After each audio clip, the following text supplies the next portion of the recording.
All right, good Wednesday morning, everybody. Happy Hump Day. Mike. Thank you very much. It was a good night last night if you're a Cubs fan like we are. Yes. Cubs won. MVP. The Milwaukee Brewers lost. Snap an 8-game winning streak, baby. Thank you. TJ Fidel at the wall at the end of the game. And Keg Sanity kicked in, and the Kansas City Royals, who were down 7-2. And I was like, oh, this is not good. This is going to be now about 6 more innings of nothing about Jack. It's all going to be about Jack Caglione's life. And then the Royals rallied last night to beat the Cardinals. So it's a good day if you're a Cubs fan. It's a good day if you are up and at 'em. If you are alive and you want to be entertained for the next 4 hours, because we're here for you, Gary and Matt, Jimmy. Good morning, everybody. How we doing? We're doing great. Yeah? It's a active warning. Major League Matt has officially been activated. I watched 4 different baseball games last night. Whoa. You know why? Why? Unfortunately, last night, and this allowed everybody to watch Keg Sanity, is there was no college baseball. No. There was no college softball. Nope. There was no NBA. Couldn't find it. There was no NHL. Didn't hear it. So I watched Paul Skenes pitch last night as well. I was laying in bed at about like 5. Hold on. A family show. Yep. No, this is like a good like sports segue into like certain things that we could talk about. Okay. It's 5:15. Don't pull a Tom. Don't be a Tom Walter. It was like a no. Okay. All right. It was like 5:30. Okay. I was on my CBS Sports app. Wait a minute. 5:30. You were already in the bed last night? I was just laying in. Oh, I was just because I don't have a desk or like anywhere Turn to on the Wheel of Are you Fortune. not allowed to go like in the family room? No, Your roommate? Did your roommate have somebody there? I'm always in the family Was room. there Like I see. literally live right. my life in the family room. Okay. So sometimes All I right. need to like go back into my room to Sounds like just that get could be a a new book setting. title. I always live my life in the family room. A memoir.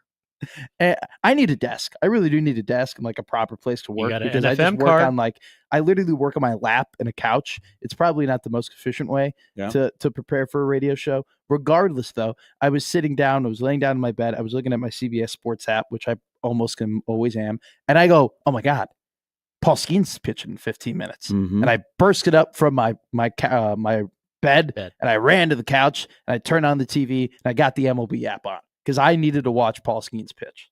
And you did. See, And he lost. I love watching Paul. Hey. He was great though. So he threw 8 innings, struck out 9. He only gave up a run. They lost. So they ended up losing, 3-0.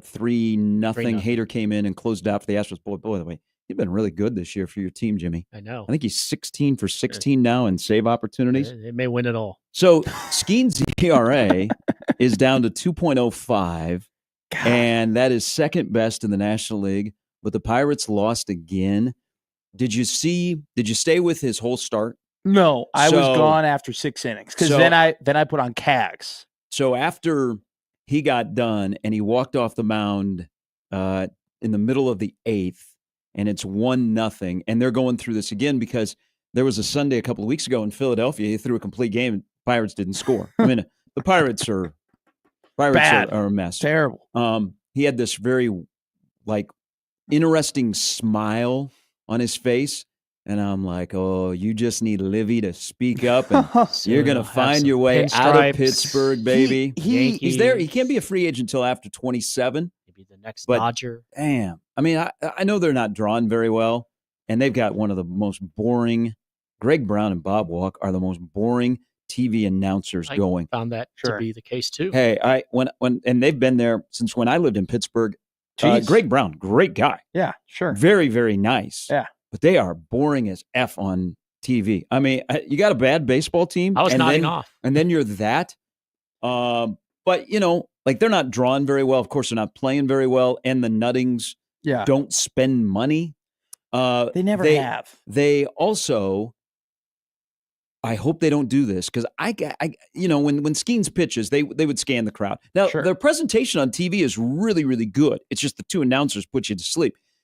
But, everybody's wearing a Skenes jersey, Yeah. or they're wearing a Stargell jersey, or Dave Pirates Parker, or Bill miss a Myron Matlock, Ed Cope. Ott, Phil Garner, Jim Leland, Barry Bonds, or Andrew McCutcheon. Mike And then Lavalier. there's a lot of Skenes jerseys. Or Garrett Cole. I got to imagine that when the nights that Skenes doesn't pitch, I would like to see the difference in attendance. Oh, and, my and I God.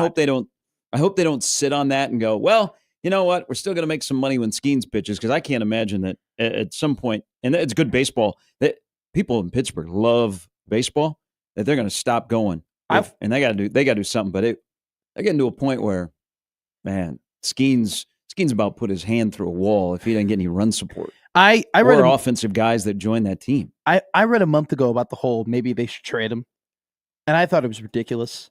You just don't trade a guy like that. But we are getting to the point where I feel so bad for Paul Skenes in terms of the performances he puts on and the lack of support he gets that maybe they should trade him.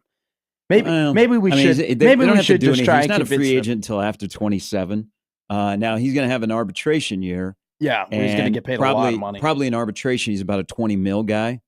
Crazy. So they're going to have to make some decisions. But it's he's the Mike Trout of the NL. Well, you know what? You know what he is though. No. This is what he is. He is the 2018 Jacob deGrom. Oh, that's a good one. So Jacob deGrom in 2018, 10-9 with a 1.7 ERA. Now I think 9 losses with a 1.7 ERA. I think wins are fickle for pitchers. I look at different metrics, but what he needs to do, and this is probably coming, and like Sidney Crosby in downtown across the river is in the same kind of boat.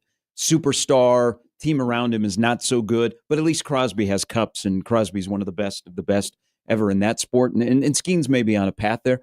He really needs his girlfriend to speak up. Can you imagine if she got into the mix? And I'm sure maybe he has said, hey, don't say anything about the Pirates. Don't say anything. Wear the gear. Be bedazzled. Come to my starts. Be in the suite. Sure. Do all the right things. Sure. Please don't say anything. Because once she says something about how bad the Pirates are, all heck is going to break loose. You really think Robert Nutting is gonna do anything about it when an LSU gymnast? That'd be Bob to you. Okay. Sorry. And for Pirate fans, the different moniker for Mr. Nutting. I don't know what that moniker is. From Wheeling, West Virginia. I don't know what that moniker is, what they have for Bob Nutting, but I can't imagine that it's quite endearing at all. I don't think that guy who has been overseeing this franchise and absolutely refuses to lose his money, but somehow has a really good scouting department, especially when it comes to pitching, is going to decide, oh yeah, a former LSU gymnast is going to make me change the trajectory of my franchise. That's what's going to do it. Do you think Pirates fans are sitting there saying the same thing? That's what we need. We need Livy to say something. We definitely don't need to invest more into our team or have a better scouting department for our righties. What if a Sports Illustrated swimsuit model is the reason why the Pirates change and all of a sudden they start spending money?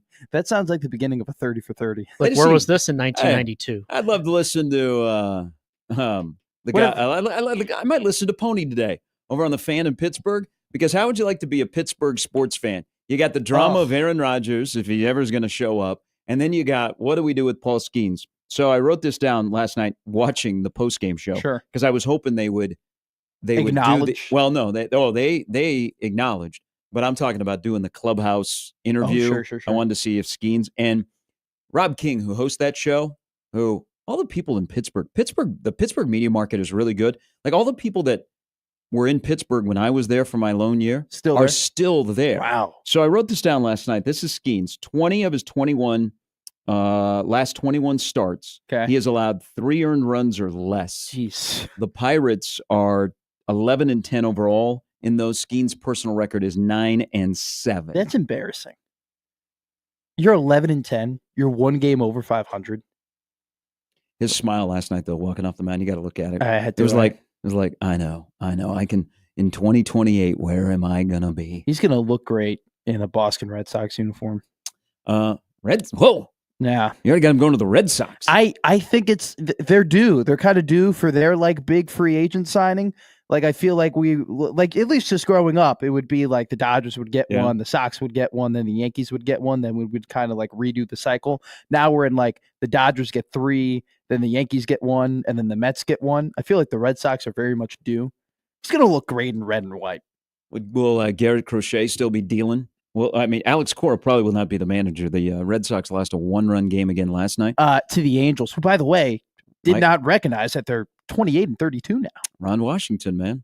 That's the Ron Washington effect. And also Mike Trout, since he's come back, has been like we expect to be Mike Trout.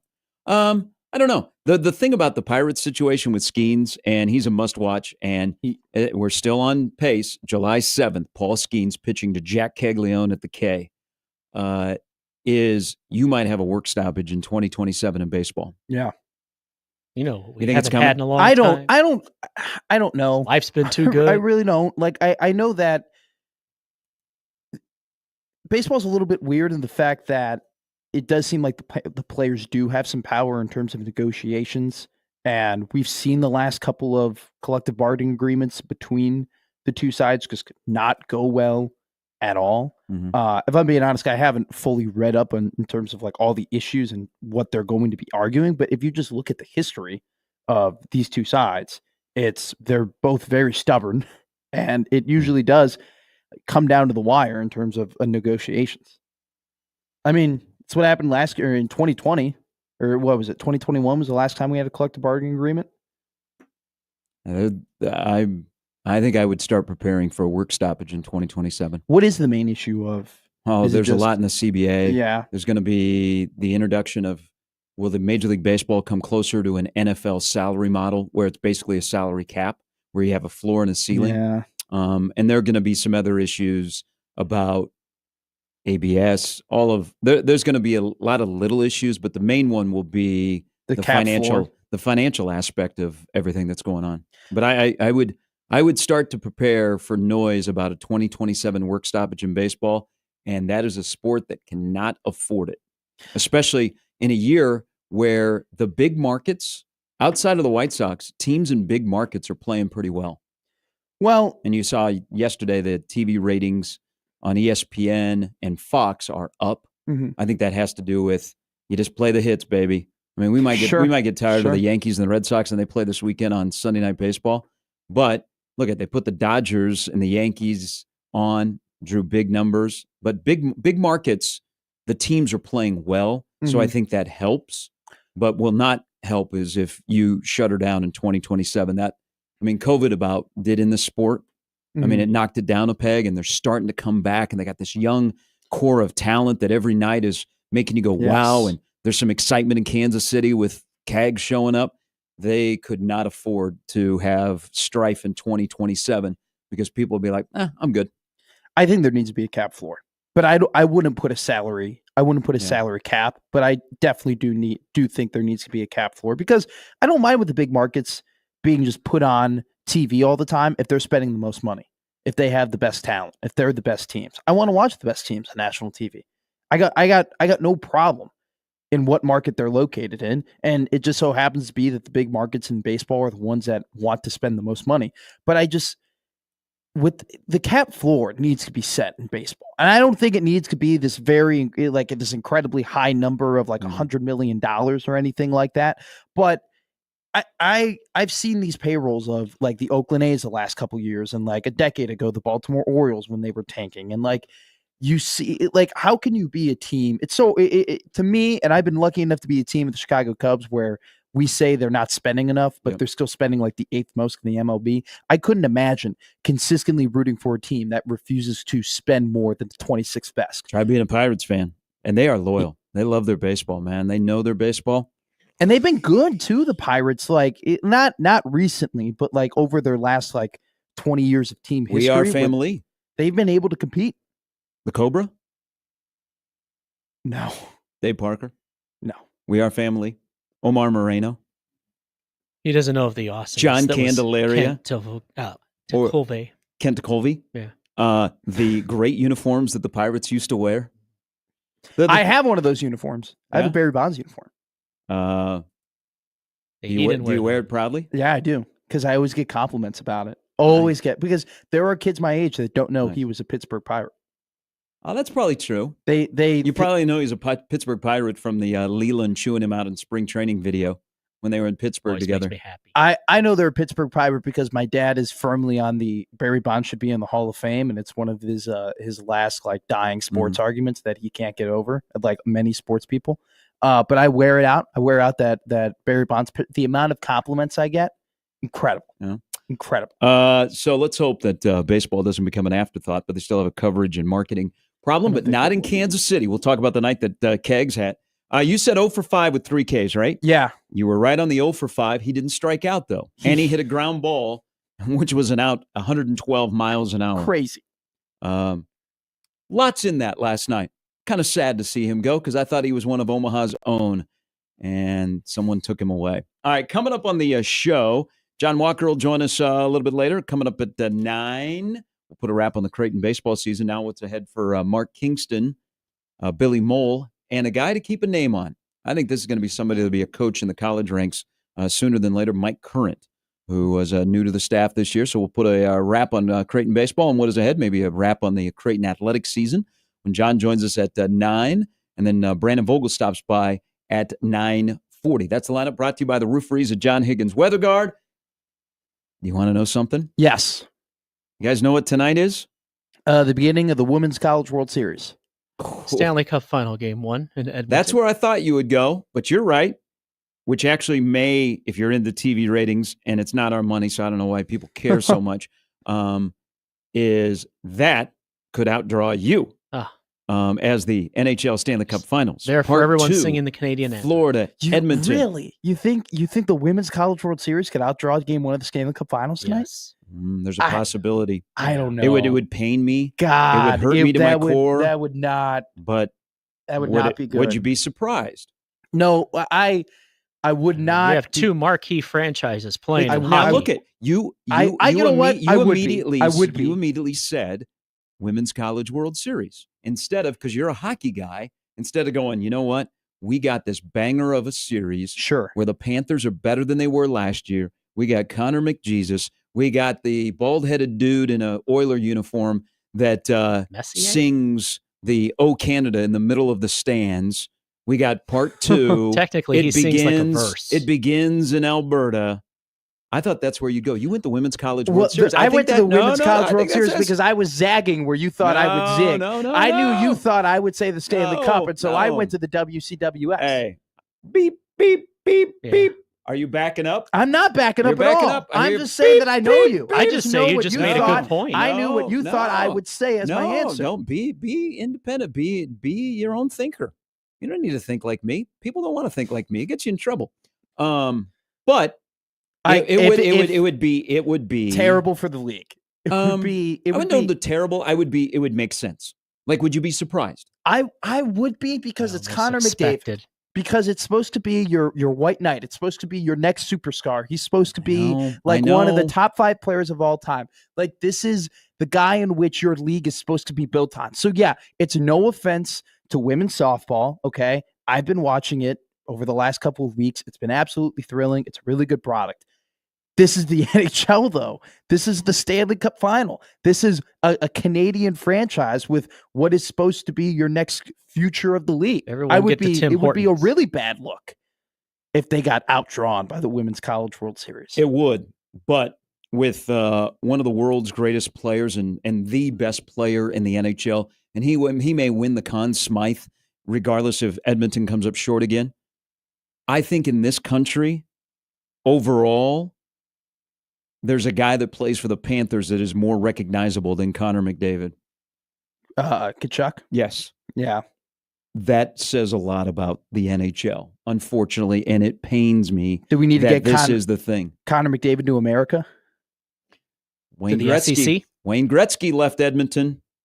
Well, Wayne Gretzky won a lot of Stanley Cups after. I'm just saying, beforehand, because McDavid could do the Revenge Cup winner like Sidney and Wayne did. I don't think the NHL wants Connor McDavid to turn into LeBron James. Okay, I don't think they want him to do the decision and decide to go to South Beach and play with the Tampa Bay Lightning. You know, I don't think they want that to happen. That might ensure a 7th straight year that a team from Florida is in the Stanley Cup final. Oh, that state income tax that they don't have, that just is such an advantage because all those guys are actually from Florida. Hey, Jonathan, you want to come home? Taze, you want to come home? No, I'm gonna go get a tax break. I can't wait to watch him on the Lightning. That'll be good next year. But part 2 of Florida Edmonton is tonight. If you're out there, it's the first time since 2008, 2009 where we're going to have the same exact Stanley Cup final matchup, and that 08-09 series. Those both were like memorable, historic series. And yet this is like the most nonchalant, unrememberable series we're going to have. I think another thing, part of like hockey's case in this country is they have been off for a while. Like the both of these series got clinched a while ago. Oh, sure, yeah. Yeah, it's been a while since we've had hockey on. Well, I think people love the NHL playoffs before the Stanley Cup final.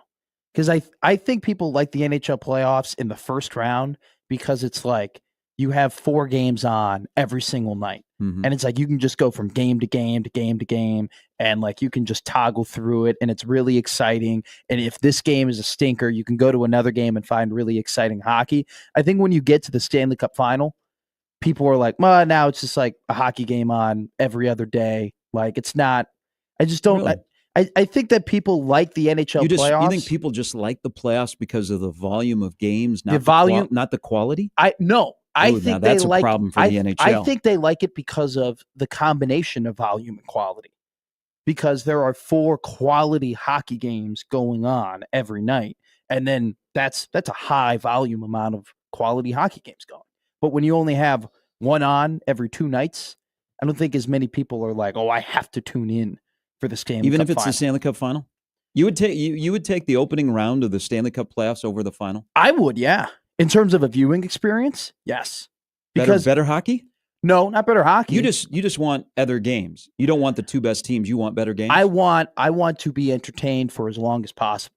And if a game starts at 5 o'clock, right? Okay. If you have 2 games that start at 5, and then you have 2 games that start at like 8, I am entertained thoroughly from 5 o'clock. You just brought up a problem then with the sport. Okay, you're a hockey guy.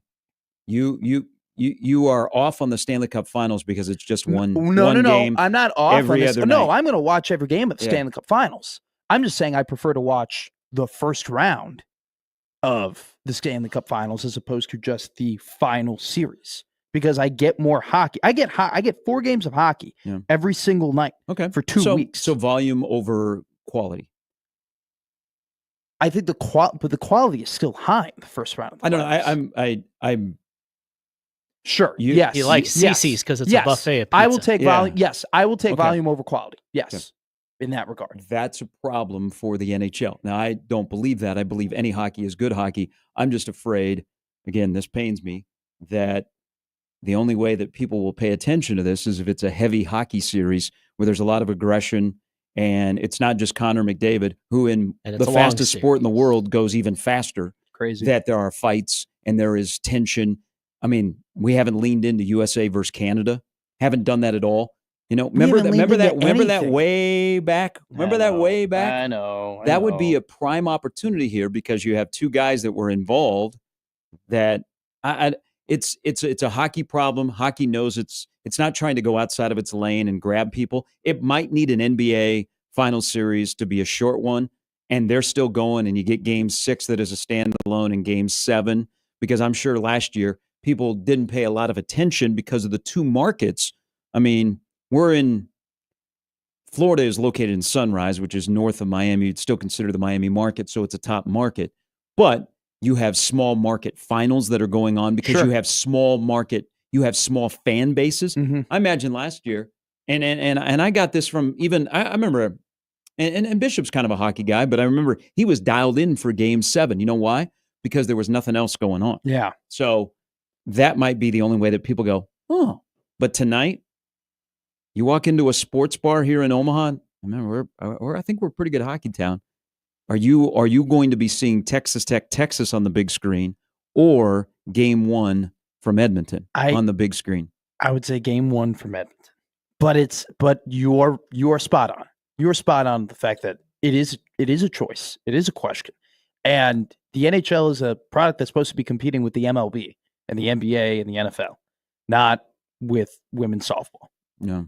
Well, there's probably a little bit of this discussion. You go, hey, fist bump to women's sports. Oh, big time. And ESPN, yes. And also ESPN having the Women's College World Series because, correct me if I'm wrong, I think the whole Stanley Cup Final is on TNT this year.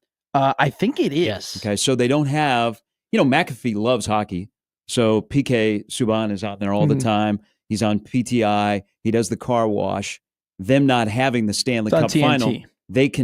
they can talk hockey, but Sure. they don't have the games. They don't have Scott Van Pelt afterwards Yeah, no. interviewing somebody No. from Edmonton or Florida. So now you're on TNT. I do think that when you're not on ESPN and you don't have that machine behind you promoting, because TNT does a great broadcast. They do. They probably do the live games for NBA and NHL better than ESPN. But they don't have the pundits. They don't have the shows. They don't have the network, and where they're just marketing and marketing and marketing. Yeah. Please watch. The only time that TNT does marketing is when you're already tuned into the game. True.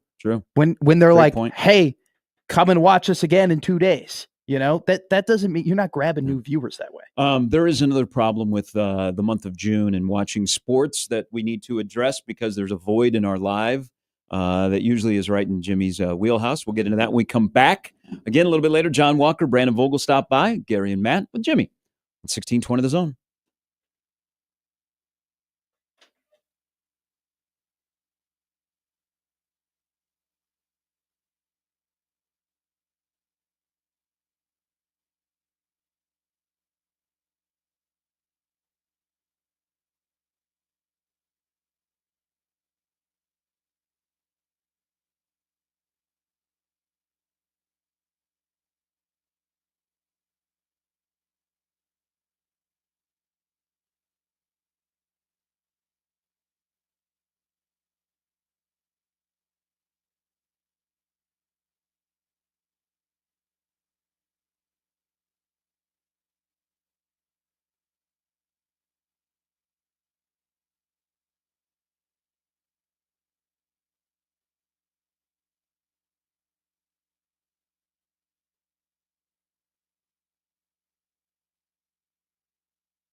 I really want to sing.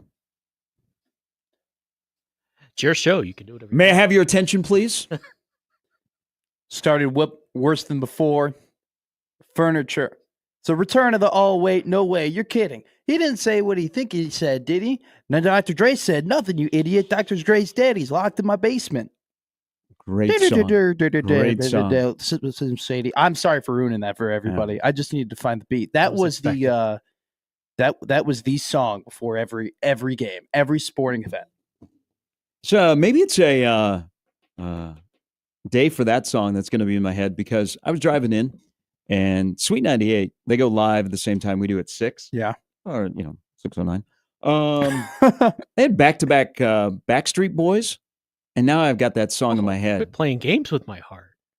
That was one of the songs they were playing. It should be. Whenever we have Sarah Baker Hansen on, Sarah Smile just gets locked in my head. Yes. For the rest of the day. That's the point. Driving to golf on Saturday, Marvin Gaye came on, and I literally was just saying, I know, when I was on the course for like 2.5 hours later. You didn't immediately belt out his national anthem at the NBA All-Star game? No, I didn't. Also, do you listen to national Bill anthems Withers from like previous sporting events from time to time? Because I do that, and I enjoy it. Yes, I do. Thoroughly. Yes, I do. Good morning to our streamers, Kevin down in Lakeland, Florida, David from Los Angeles, where I found out yesterday, a little quick discussion with the bro. It was raining. How about that? He said, Here too. Wow. He said, that's great. He said, I heard thunder in L.A. for, one of the rare times since he's lived there, and him and his wife and their family have been there for a while. He goes, yeah, it was raining and we had thunder. I said, no, that was just the Ohtani home run that he hit the night before landing. There was thunder? Did Garth Brooks cheat on his wife? I just don't have, they don't have thunderstorms in L.A. They have the rainy season in February. Every time I've been out there in February, it's just pouring rain. But he said, yeah, it's raining. And he goes, I heard thunder. He goes, I only hear thunder. June gloom. California hasn't heard that in years. Like, are they mad? Are the spirits angry? What's going on? Tom, David says, yeah, it's a rainy day. Thought I was in Omaha for a minute. Good for them. Tom drops a old-time bucko, Rennie Stennett.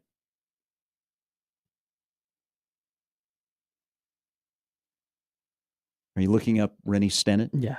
How about Jim Bibby? I don't want to play this Chico game. Lean. I don't want to play this game, How about Chuck Tanner? Great manager. How about Aramis Ramirez? Was a former Pirate. Then became a Cub. Fortunately, it was not part of We Are Family. Bill Robinson. I think there's a name for you. I think in terms of my division, the Pittsburgh Pirates are by far the least amount of players I can name. I can go on for days with Brewers. I can go on for days with Cardinals. I can do an okay job with the Cincinnati Reds. Pittsburgh Pirates, they've just been so irrelevant that I just don't care. And there's the point. DeYoung, Francisco Paul DeYoung, Cabrera, Andrew McCutchen, O'Neal Cruz. God, I'm glad that Crutch came back. He looks Crutch came back to. I got Omaha basketball in my mind. Crutch came back to Pittsburgh to kind of finish his career. He looks so good in that uniform. It's just right. There are some guys, they just look right in a certain uniform. Ken Griffey Jr.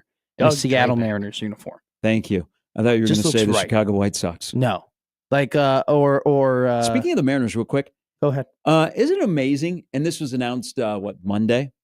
The Mariners had two of their franchise's best players wear the same number. So I saw that number 51 with Randy Johnson and Ichiro. And there was a great story between Ichiro having to call Randy to be like, hey, I would like to wear this number. And then Randy giving him that blessing. I was thinking about that. How many teams have two of the same number retired? I only came up with one in baseball off the top of my head. And that's number 42 with the Yankees, because you have, Jackie Robinson's number. Well, you can't wear it anymore. So it's retired by the entirety of the league. And then you have Mariano Rivera. I don't know if that really necessarily counts because Jackie didn't play for the Yankees, but that was the only 42 technically retired twice. Yankees run out of numbers. Watching Rodon deal. And by the way, hello, resurgence for Carlos Rodon. I know, again. I always love seeing that. They said it when he was in Chicago for years, that he was going to be great. He was going to be awesome. And he kept getting hurt. And then they gave up on him. They're like, you know what? He's a bum. And as soon as they gave up on him, he ended up being great. I love that they gave him such a long of a leash. And then as soon as they got rid of him, he's great. Just what music buying years. 7-0. His last 9 starts, I think he's 7-0 with like a 1.3 ERA. But every time you watch the Yankees, if they get a new guy that's called up, they wear the most obscure numbers because they're running out of numbers because of all the numbers they have retired. 86, left fielder. It is crazy. They have. Well, you're getting to that point where, I mean, it wasn't, they weren't running out of numbers, so Judge chose 99. But, guys coming up that would be like everyday players are wearing 54. Like Volpe wearing the number, he's like, how'd you get so lucky? You should be wearing like a lineman's jersey number. They have right fielder, 1 through 10 79. retired. Mm-hmm. That's absolutely incredible. And they'll have 99 retired. That'll be coming when his career is over. So as it's a good sports night because Keg Sanity will be playing game number 2 down in St. Louis. They did so many close-up shots of him yesterday. It was a little much. Ooh. It was a little much. Prepare yourself. It was a lot of close-ups. Prepare yourself. Well, you were talking about his thighs the other day. So actually, let's see what Matt's talking about. Okay. He has brought excitement. He's got big forearms. He's got the quads. There's going to be a Twitter account that is Kegs Quads. One other one here. Thank you to listener Damon. Raleigh Fingers, Dave Stewart. Yes. Both wore number 34. It's a good one. Both very, very intimidating. Both because of their pitching acumen. One because of his mustache, and the other because of his stare. Dave Stewart, away from the mound, completely different person. On the mound, you ain't messing with that guy. Imagine if you would talk to him on the days that he's throwing in the clubhouse. Does Raleigh Fingers still have the You'd be mustache afraid to to this talk to day? Yes, he does.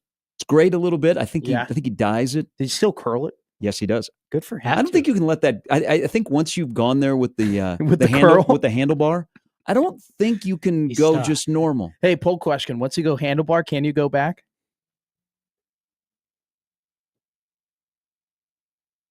That was a good one.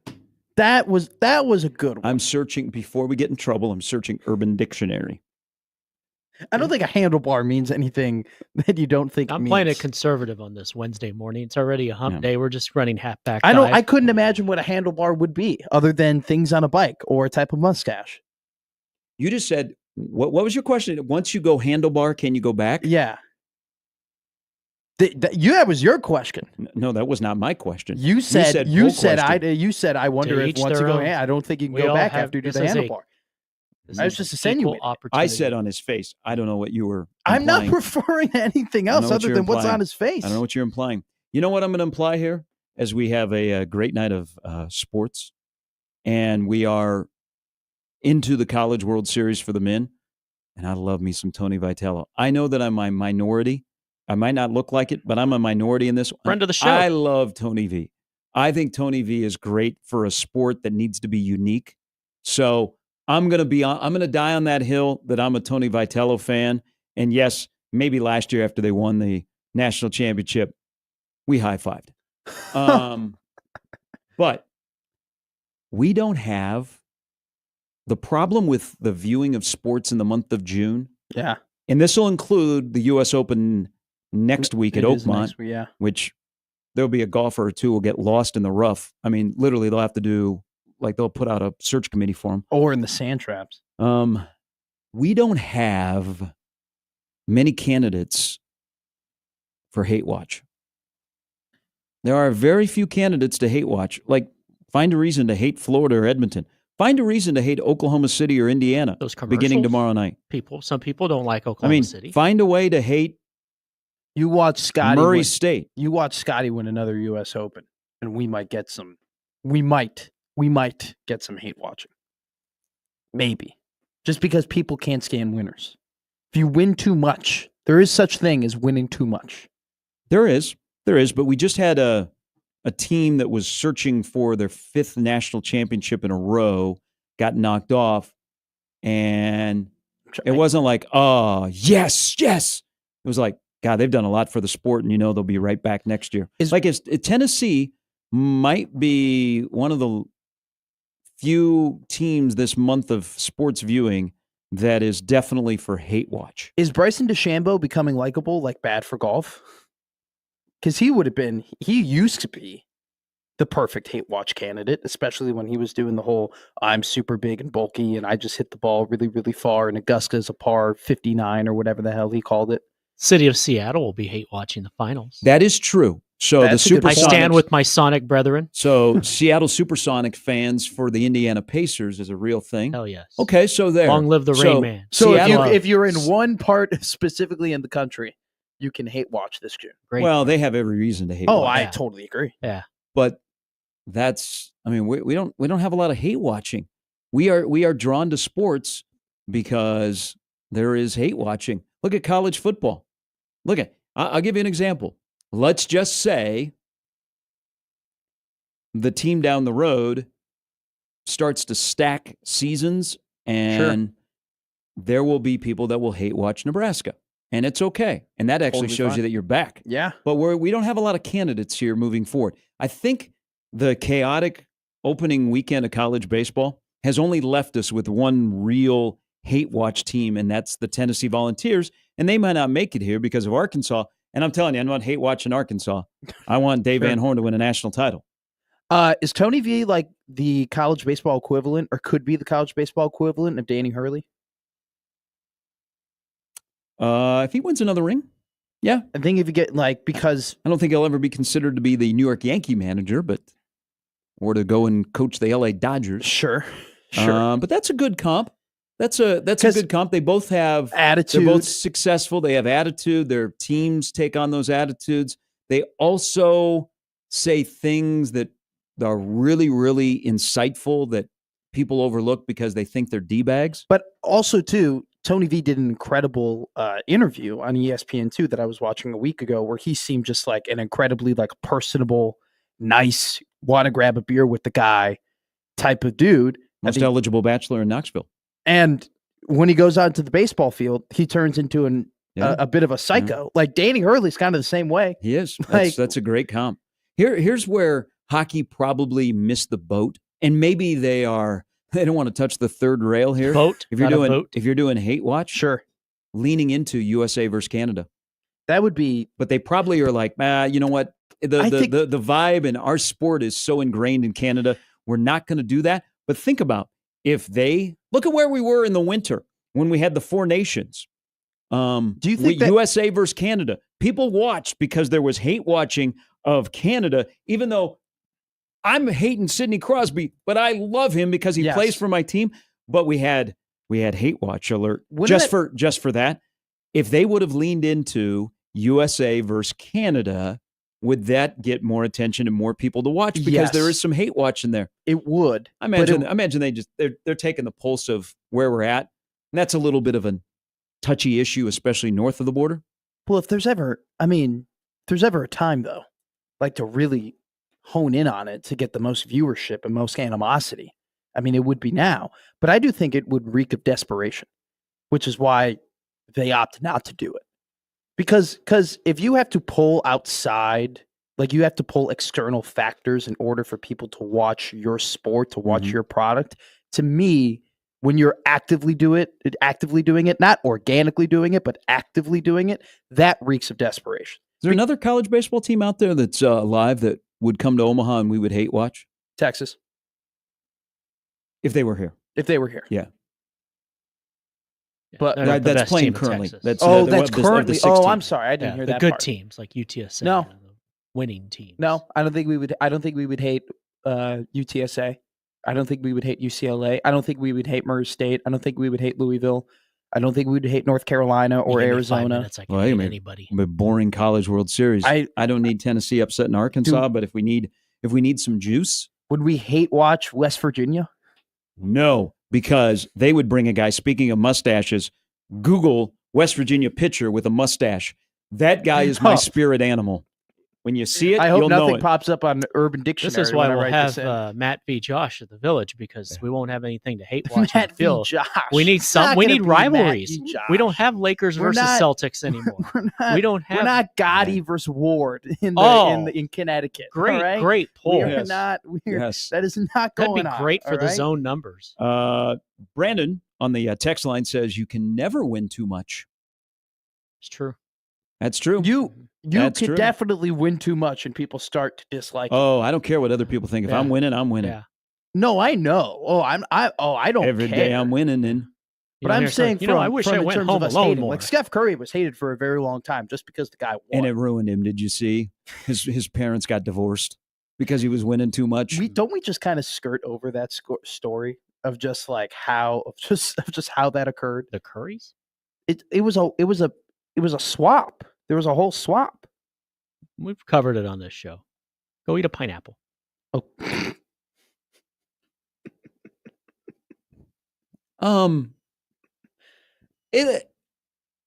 Fill me in here. What is the story? The story is that Del Curry and his wife Okay. were Curry's a seeing kid. a couples therapist, Okay. and the couples therapist or someone who was doing their couples therapy, okay, Yeah. and Therapist. then Del Curry's wife ended up having an affair with that man, and then Del Curry ended up getting with that guy's wife afterwards. Seems fair. Payback, I guess. Have you not heard about that? Well, maybe I was like, I don't know, and now I'm very disappointed because I'm usually up on the swinger stuff. Now I don't know if they're still You together. guys know there's a swinger house in Omaha that's pretty well known. No, Like- he said, yeah, he's Like Sure, one, it's not like that. Like a It's- family lives there, or it's a house and where people come together. It's off of L Street. Okay. I'm convinced to this day, my first house in Fort Myers, people across the street were swingers, or they were great drug dealers. Were there just a lot of people at their house? They had a lot of times. They had a lot of people come to their house, weird time. and we were friends with them, but we never got invited to like what seemed like their big parties. So Were you offended? I mean, I looked at myself and I said, probably I would be the one where they wouldn't put my key in the jar. Where's your? But It's I thought mailbox. they were drug dealers just because it was Florida. But I was very naive. Remember, I was a Midwest guy. I'd never heard of swinging, and then I was like, wow, this is popular in Florida. I did not learn about that for a while, and then it's incredible when you grow up, or like drama that's happening in the neighborhood. That's an incredible. When you're like 20, and your mom, and then your friends' moms and dads are spilling the tea about what's going on with who. It is good. Or you're the play-by-play guy for the Wheeling Nailers when you're on a road trip and you roll into Charlotte, North Carolina, late on a Friday night after playing in Columbia, and you're playing the next night and you check into a really, really fancy hotel. And the restriction is floors 6 through 8 are off limits. And so you ask the question, then you know. And you're like, really? Yes, that happened. I thought it was a furry convention. And in one sense, it actually was. What are you, the LA Rams in Seattle? We're back with more Gary and Matt after this.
All right, Loodle on the stream trying to find hate watching. He says Duke, North Carolina, which both could make it here to Omaha. Yeah, but not in baseball. Would be a fun hate watch. Now, if Duke and North Carolina both made it to the College World Series and then played each other, that would be incredible. That'd be more, but that wouldn't be hate watching. I would then be rooting for Duke and North Carolina so they could both win so we could get that matchup. I don't know. I don't hate watch Duke or North Carolina football, but basketball is a different world. I don't know that I would. My pulse would go up with baseball. By the way, speaking of North Carolina baseball, sure. So I was looking at the start times for the Supers this weekend. The winner of the North Carolina-Arizona Super could be on their way to Omaha before a couple of other Supers even start. North Carolina gets more midday slots than Young and the Restless. They are the Houston Texans of the regional and super regional of the start times. Someone's got to be that team. Someone's got to play at 11. They're the Houston Texans of the regional and super regional when the Texans are in the AFC first round playoffs. That is an oddly specific. Did you see the start time for one of the games in Baton Rouge here in the month of June, where it is hot, it is humid, it rains? No, I would assume, though, if you're asking, it's 1 o'clock. Swamp ass emergency. Now, here is something to keep in mind, because the Tennessee-Arkansas Super will be a banger. And Tony V and DVH have a history. DVH saved Tony V. Told him once to go get a dog because Tony Vitello, Dave Van Horn and Vitello backed the story up because DVH told the story on air. Because Vitello worked for Dave Van Horn. So you see a little bit of... Sure.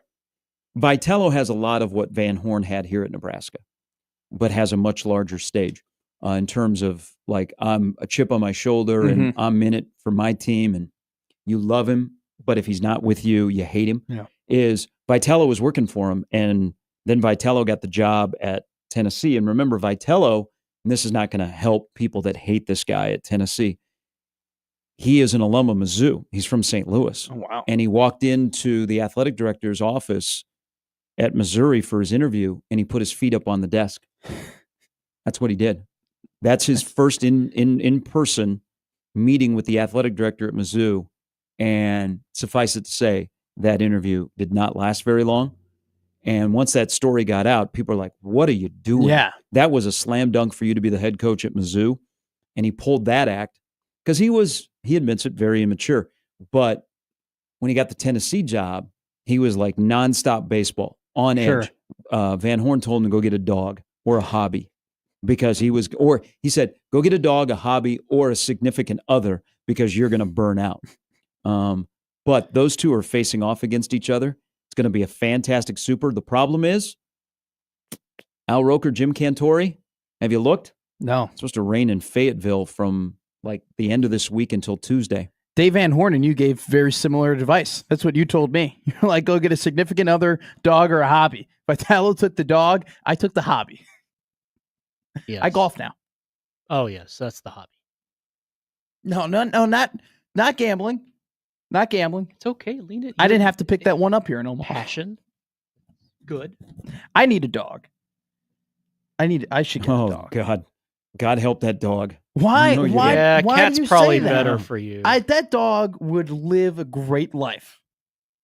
I would take care of it. I would feed it top food. Maybe you should be a dog sitter, not a dog owner. I stay home a lot. Test you drive. know, we hang out. It wouldn't be a big dog. It'd be like a medium-sized dog. Why don't you trust my ability to raise a dog? Maybe a goldfish. No, that goldfish would die. Rodent. the goldfish would stand no chance. Tony, that's why I might be like. That's why I said a cat. Like a cat would have been great for me. Cat would be good for you because it's less just maintenance. And we would just be we'd be bros. You'd be great. You'd strike me as a cat guy. You'd be I don't like that. I don't like that statement. What's wrong with that? I don't like that statement at all. That'd be I strike you low as maintenance. You wouldn't have to do a lot. You could live your life of, being out and about. And I'm not that out and about. You wouldn't be beholden to the dog that when you're in the bar and you've been there for 8 hours, you're like, oh, damn, the dog hasn't been out. And you come home and you got a surprise waiting for you. I think a kennel that's been destroyed. Yeah, I think a cat would be very enduring to Me. your social life. Bears are on. I'm You're going to sit in the you're living acting room. as if I'm on the cask of Jersey Shore. Okay, I am not going out. I'm just going off what you paint as your life. I was going to outside say of the 8 radio is enough, station. but my life outside of the radio station is very simple. I do my podcast, and then I go and I do. I make sure that I don't go straight home after work. go to the casino. Go to the casino. Or I go to the Live that range Hunter more S. than Thompson anything, life. and I go and I golf. And then Okay, you go to the bar. and then I go home. Bonefish Then on I Wednesday. take my nap. Then I wake up, and then I either play video games and get ready for the show and watch sports, or I work out and then get ready for the show and watch sports. Get a cat. Remember, he asked I me for can't- painkillers when I can't- was laid up. He did. I did not ask you for painkillers. You were very polite. I said, Matthew, I said if Just you want to say break no. one in half, just let me know. I will. I'll break one in half and me. I didn't say, hey, can I get one? I just said, hey, if you got one, a little left over, I wouldn't mind it. All right, sticking with the hate watch, and I'll get off the Tony V bandwagon until a little bit later. We have talked a lot about Tony V today. I love Tony Vitello. He's awesome. He's a friend of the show. He came on last year. You know what? Not every coach came. Hey, he may. So let me just give you something that we were talking about yesterday about Tom Walter. Okay, the head coach at Wake Forest, who Which had to give an apology. yes, and so for people that don't know, yesterday he was caught on camera on Sunday night, and he said effing and then a gay slur. So he was caught on camera by ESPN. They had a apology from the athletic director and the head coach. So we have more days in a row of college baseball coaches crashing out than we do of the Channel 7 morning show being together because Jack was not there today. We are not. I love how this is a running bit Okay. now, especially now that I've met So- Jack too. So here's the deal. This is all I could think about yesterday. Was they should- when is Jack and Melissa going to be back on together on KETV? Oh yeah, I'm wondering where Jack is Do today. you Like, stay up at night being like, man, I really wonder if they're going to be hey, on together in the hey, morning? we have a countdown of how many days without Husker drama. Sure. The whole Scott Frost thing, like we had a nice little run going, and then the Scott Frost thing happened, but we're on a nice little run again. Yeah, 11 So days. I was like, hey, a couple days in a row, my favorite morning show, they're all together. And then what happens? They're not there. So I think I should write the apology stuff. Now, I would stay away from this because, so you had Tom Walter inserting Tony V for a moment. He was caught after the game, after talking to his team in right field and walking back towards the dugout. He said,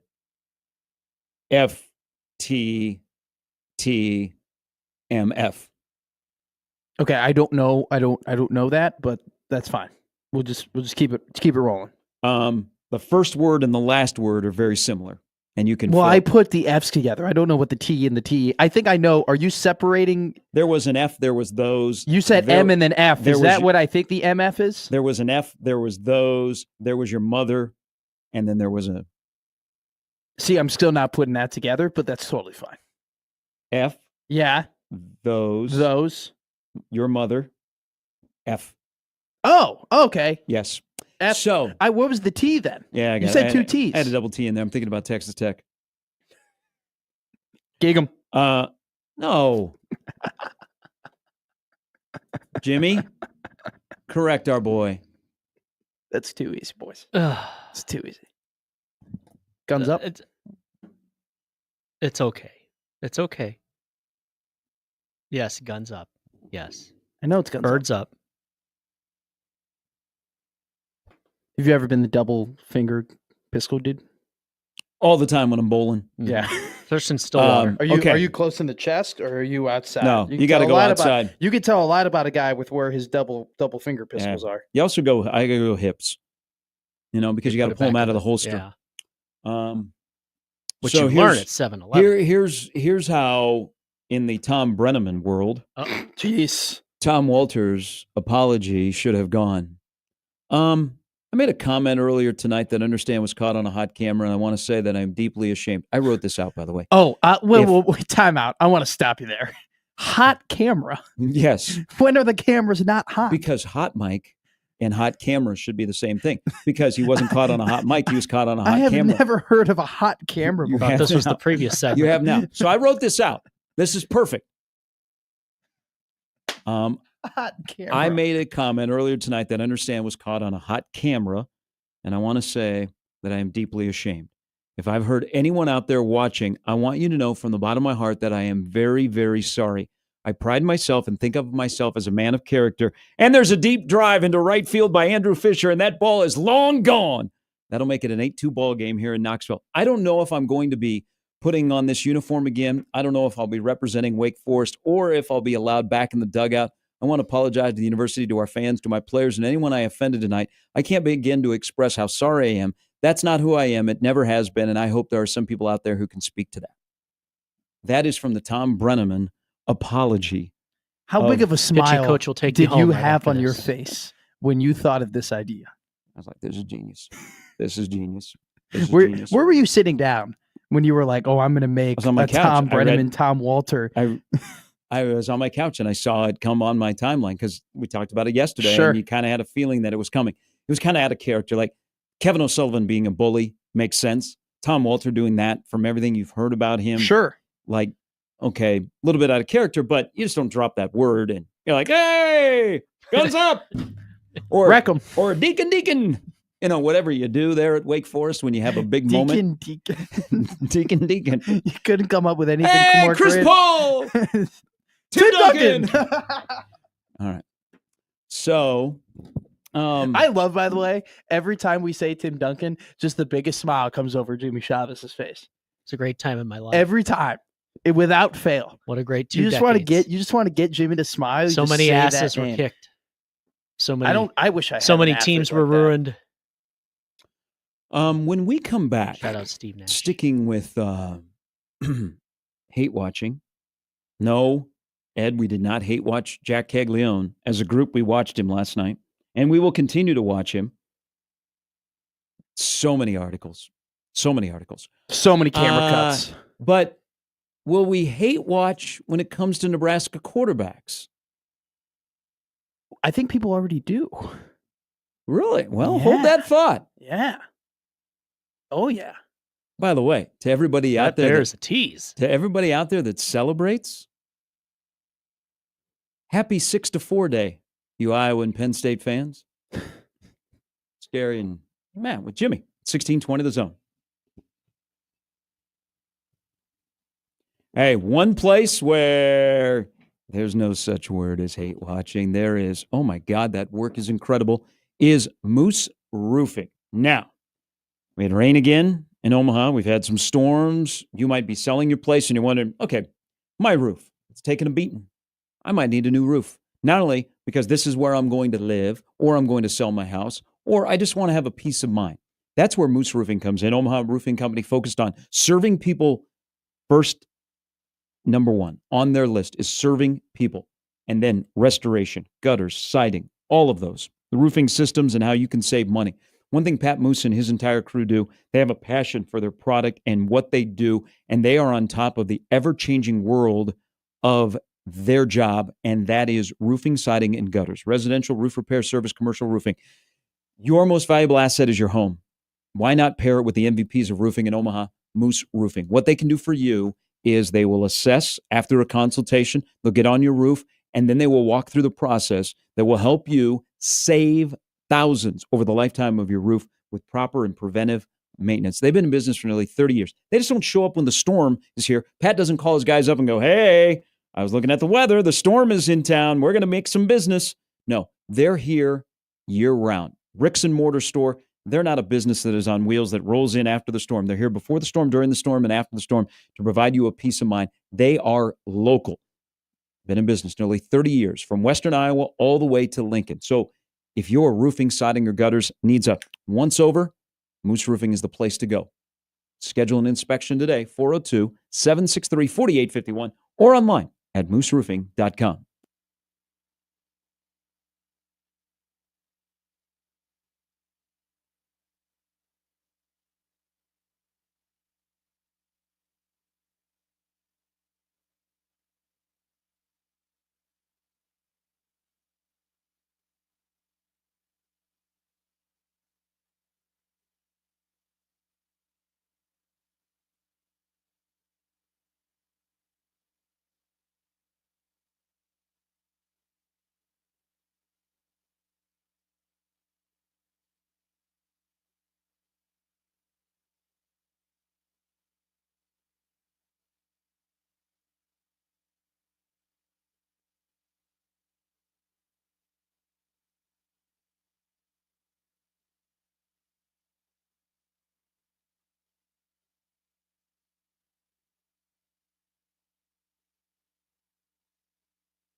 Gary Matt is brought to you by AGR Roofing and Construction. Go to agrroofingandconstruction.com to get your free schedule your first free inspection.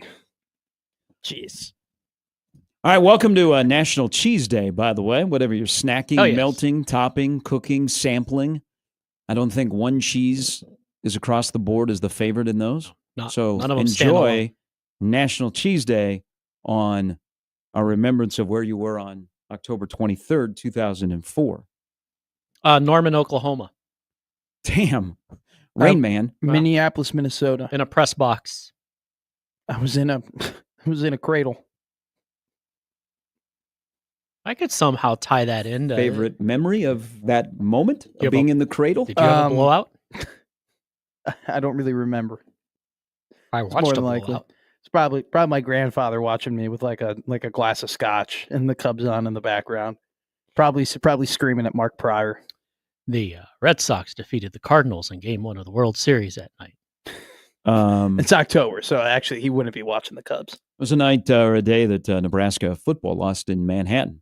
It's also the famous day of Iowa defeating Penn State 6-4 to drop the Nittany Lions to 2-5. The Hawkeyes improved to 5-2 on a day that Drew Tate threw for 126 yards. That had to be a scoregami in college football, right? It was a big deal. Big deal. That's why we celebrate it today. In Iowa City, there's probably, you go to the airliner, at the field house. Sure. I think you probably get free drinks today or a free slice because it's 6-4 day in Iowa City, where Penn State led 2-0 on a safety. Then Iowa kicked a field goal after a very on-brand Iowa drive back in 2004 and 2025. 15 plays, 59 yards, took 7 minutes off the clock, ended with a field goal to make it 3-2. I thought you were going to say 3-run homer. And then another one, Iowa in the second quarter, 4 plays, 0 yards, had to kick another field goal. They're up 6-2. And then with they'd hold on. 8 minutes and 11 seconds to go in the fourth quarter, Penn State's closing in. They get another safety to make it 6-4, but after that, nothing else happened. In a game in which Penn State turned the ball over 5 times, there were a combined 16 first downs in the game at Beaver Stadium.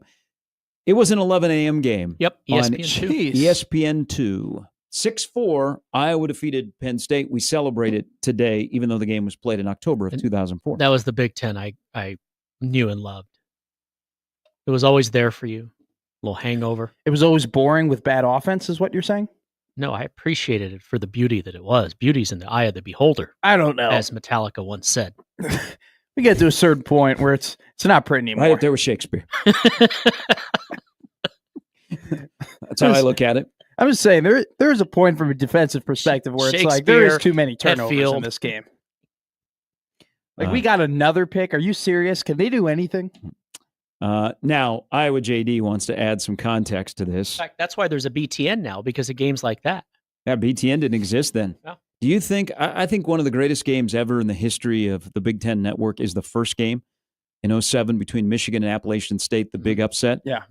Do you Tom think, Brenneman do you called think it? if they were, boy, we've gotten 2 Tom Brenneman references this morning. Should label a segment, Tony V and Tom Brenneman. You know what? And I'm sorry that we're not on the Big Ten Network today. And Kirk Ferentz asked his punter to take a step out of the end zone for a safety. Yes, that did happen in that game. So it'd be technically 6-2 if Kirk Ferentz did not make that decision. But great situational awareness by Coach Ferentz. They They kept Penn State at bay with that lethal offense of theirs back then, and it's just enough to hold on and win. God, Michael Robinson was a wide receiver for Penn State. Had three of the 7 completions by Zach Mills on the day were to Michael Robinson. 6-4, Iowa defeated Penn State. All right, John Walker is going to join us a little bit later. Brian writes into the Equitable Bank inbox where old man Doug and his lovely wife, they are on a wine tour in California. Good for them. That man has been all over the country. Mm-hmm.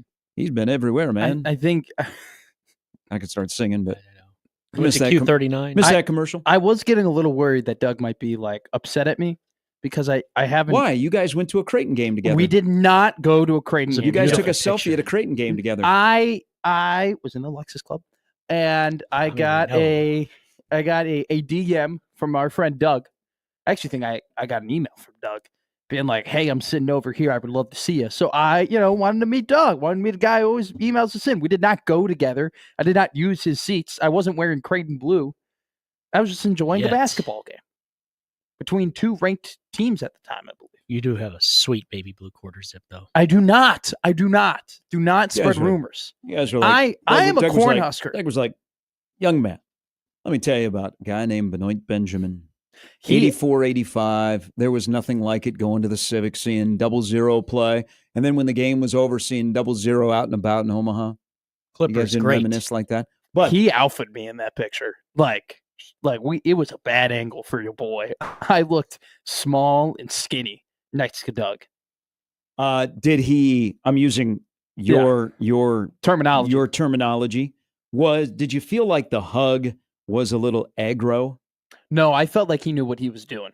You guys know what the word aggro means? No, I know it's Latin for something. It is a young person's word for aggressive. I learned that yesterday. You're supposed to learn something new every day. You're supposed to laugh, cry, and learn something new every day. That's what Jimmy V said. I had to do any That's right. 3 of those things yesterday. Well, good on you. You still got plenty of time. You got a long You life said ahead. aggro. I thought this was like a Case I'll- IH I'll red explain zone the whole deal. thing. This is back to the email into the Equitable Bank inbox. Sure. So this is actually tied into Tony Vitello. Or Tom Brenneman. No, they're different. They're Okay. different. They're different. They're completely different. I don't know. Now With all, that you know these, something we don't. with all these hot cameras, you never know what's going to happen. Hot camera. Tony, please still come on the show next So time. the email is, I don't follow college baseball that well except for the locals. I do know of Dave Van Horn. The fact that I know who Tony Vitello is at least tells me something about college baseball. But other than that, the only coaches I know in college baseball are the ones that get in trouble. Good on Tony V. That is a Hey, good point. How many coaches?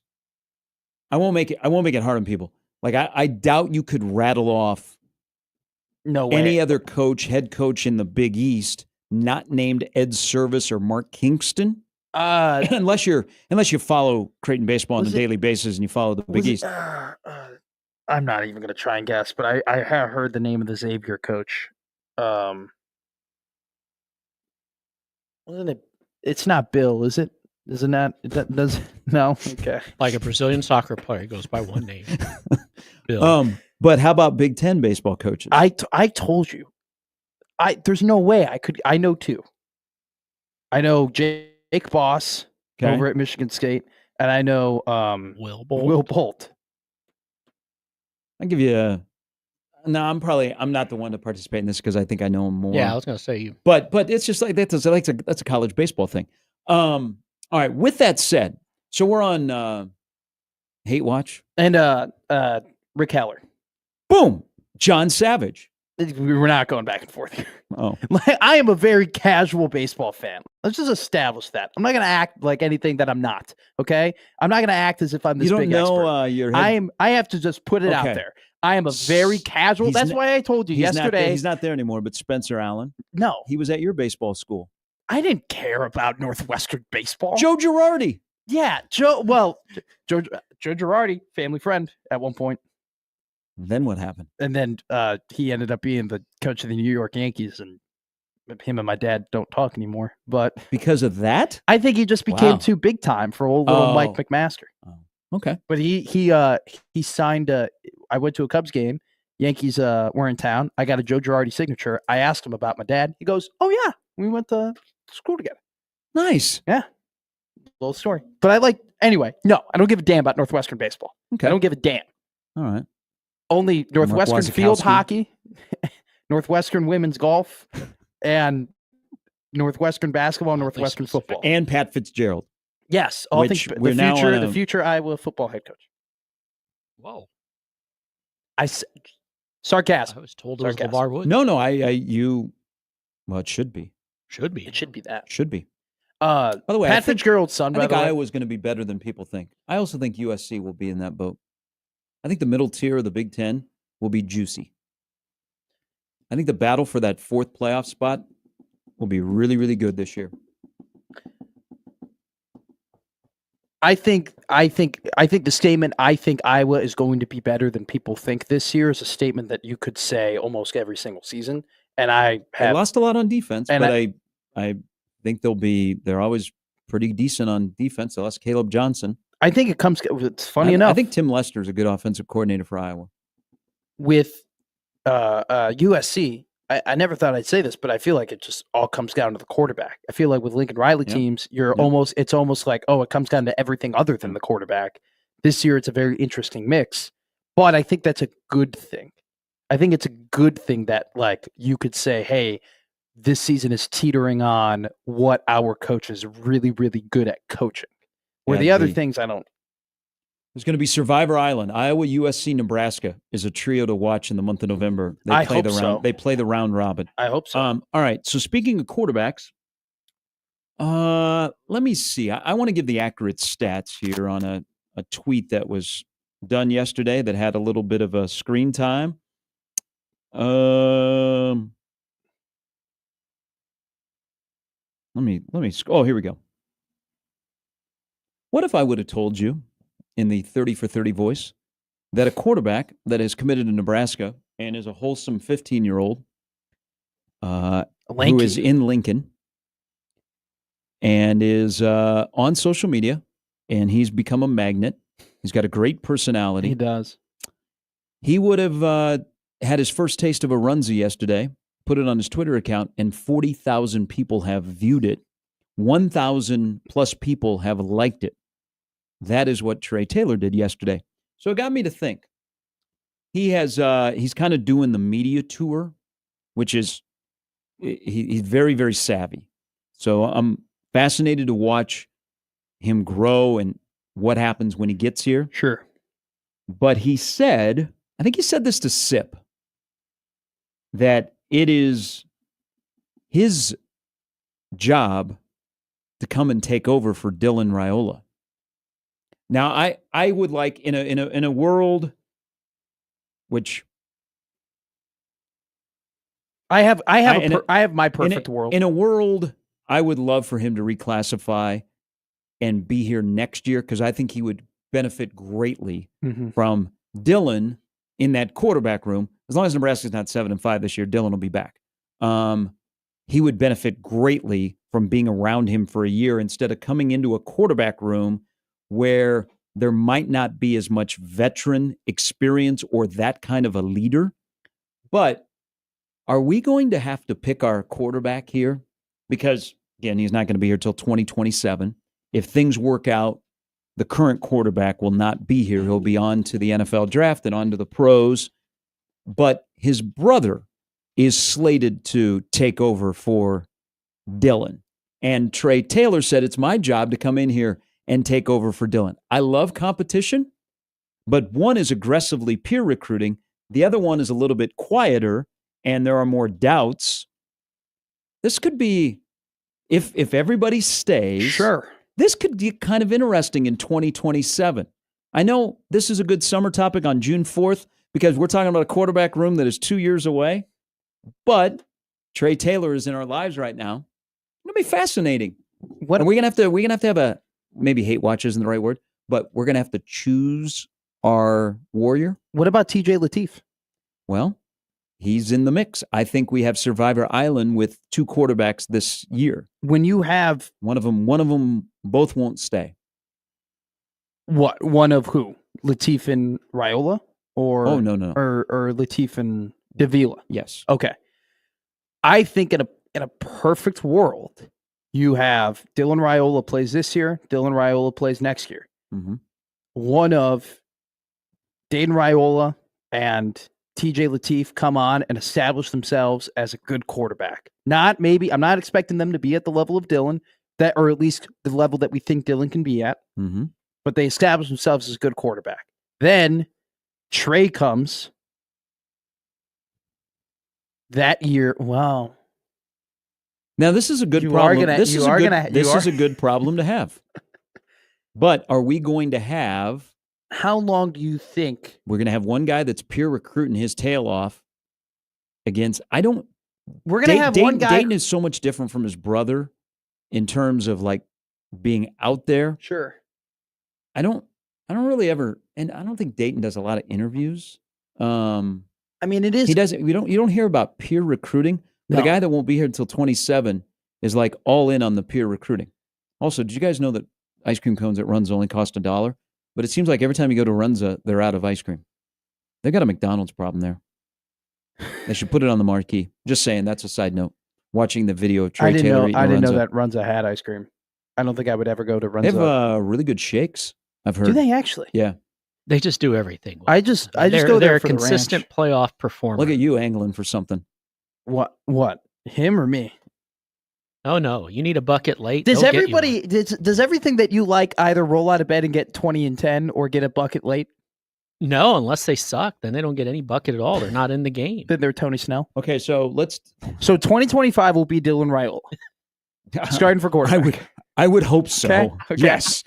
Let's just mark that down. I'm writing this down right Then now he because I gets do the need to first plan this. I overreaction do need to every plan this. Okay.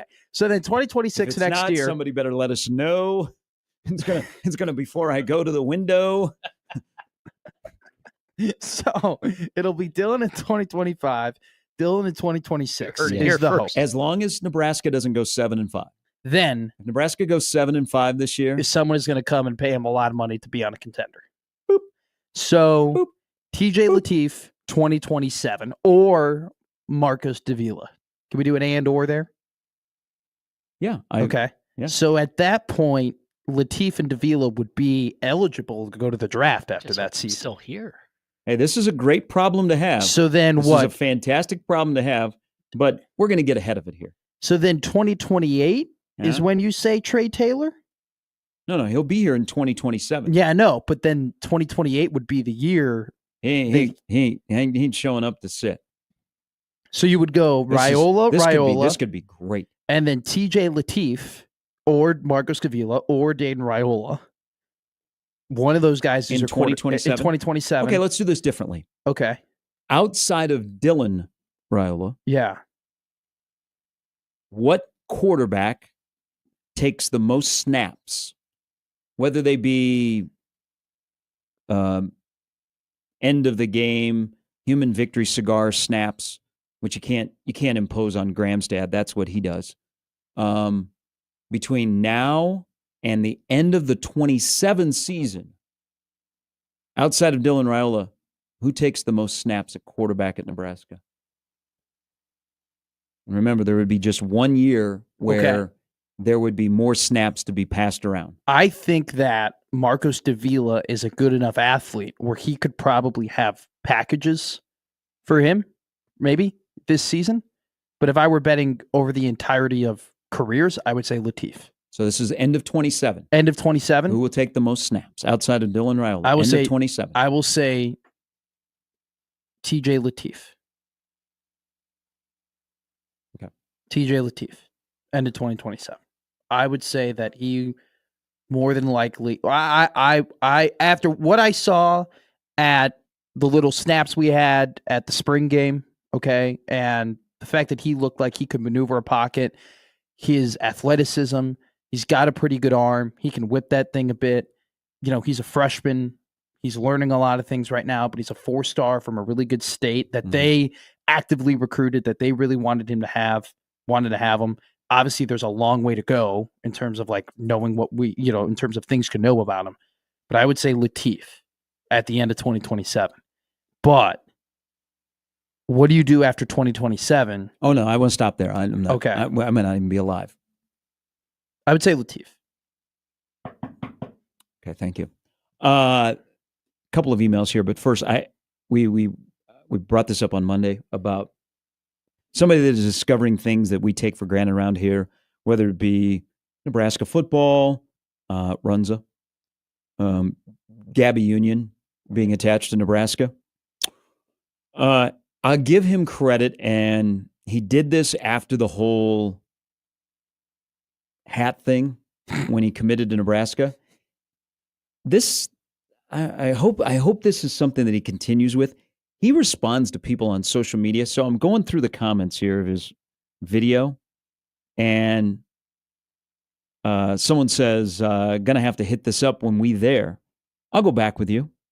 Somebody 402 says, that boy lying. Runza is cooked. LMAO. Trey Taylor says, I liked it. Then JB chimes in, you definitely spit that out. Trey says, nope, loved it. Wasn't sure about it at first, but was really good. That bite was probably 70% bread. You'll figure out the ratio as you go. And then somebody says, that is an NIL deal waiting to happen. That was, I believe that Runza actually was the first NIL deal for football players because they attach themselves to about 10 different football players. Okay. And they encourage people to download the app, the Runza app, to get like 10, 15% off. I think that was the first NIL deal signed. Was it in Nebraska? Was Runza. Wasn't there something similar with a gas station too in Lincoln? Was it the Quick Trips or You Stop? You Stop. I don't know. A Kansas State guy jumping in with Nebraska? Even though Dad was a legend playing basketball, the Whiteheads. I don't know. I don't know if it's grocery. I just remember the Runza. No, it was You Stop. I remember the Runzas were the first thing. Runza, Amigos, You Stop, and that HVAC company were all the original. That and everybody making their own podcast or beef jerky companies. That's what that's the NIL I remember. That's the NIL I love. When athletes were entrepreneurial, when they were business owners, when they weren't just given money to play like every other sport athlete in the country. How come Dayton is not publicly peer recruiting? I don't know. I have no clue. I think Dayton though, and look, we just went through. Maybe he is. We just went through the future. Quietly. We went through the future of quarterbacks in Nebraska, and Dayton Raiola was not on that list. I think Dayton Raiola probably hears some noise about the fact that there are guys and recruits and prospects that are over him, and that he probably needs to focus on beating those guys and getting better than those guys. Good on Rufus here describing how to properly eat a Runza. Did not know there were rules. What if you go by the side and not the end? You eat it like a sandwich. No? I'm sorry. All right, we're back with more Gary and Matt with Jimmy after this on 1620 The Zone.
There'd be your What? cat. Oh my god. That'd be your cat. How are you going to make fun of me for being bad at karaoke and then scream into the microphone? No. There's a difference between You haven't even heard me do karaoke.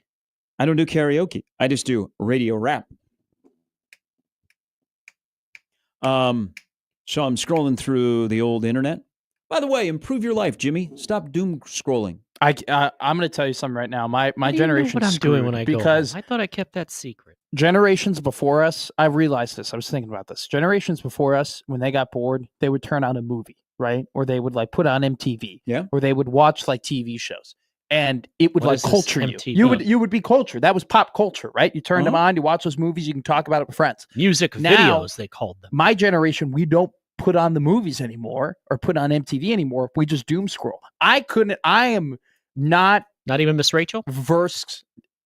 Everybody likes her. I like Miss Rachel. Yeah. I am not versed well enough in movies, but I can tell you all about memes. Okay, I can tell you all about like niche comedians that just like have Instagram comedy. It would improve your life, and it would add minutes and hours to your life if you'd stop doom scrolling. So while I was scrolling during the break, this is not doom scrolling. This is just a question. This is research. Yeah. Jared Verse Yeah. from the Rams. Yeah. Big season coming. Second-year Rams player. Defensive Rookie of the Year. He's incredible last year. I'm looking at an interview with him. Neck pillow or beard? If you've not seen Jared Verse, does he have a neck pillow when he does interviews, or is it an actual beard? It's a baseball diamond. It kind of looks like the outline, how his beard works across his chin. It kind of looks like that's the backstop and then like two foul lines. Neck pillow.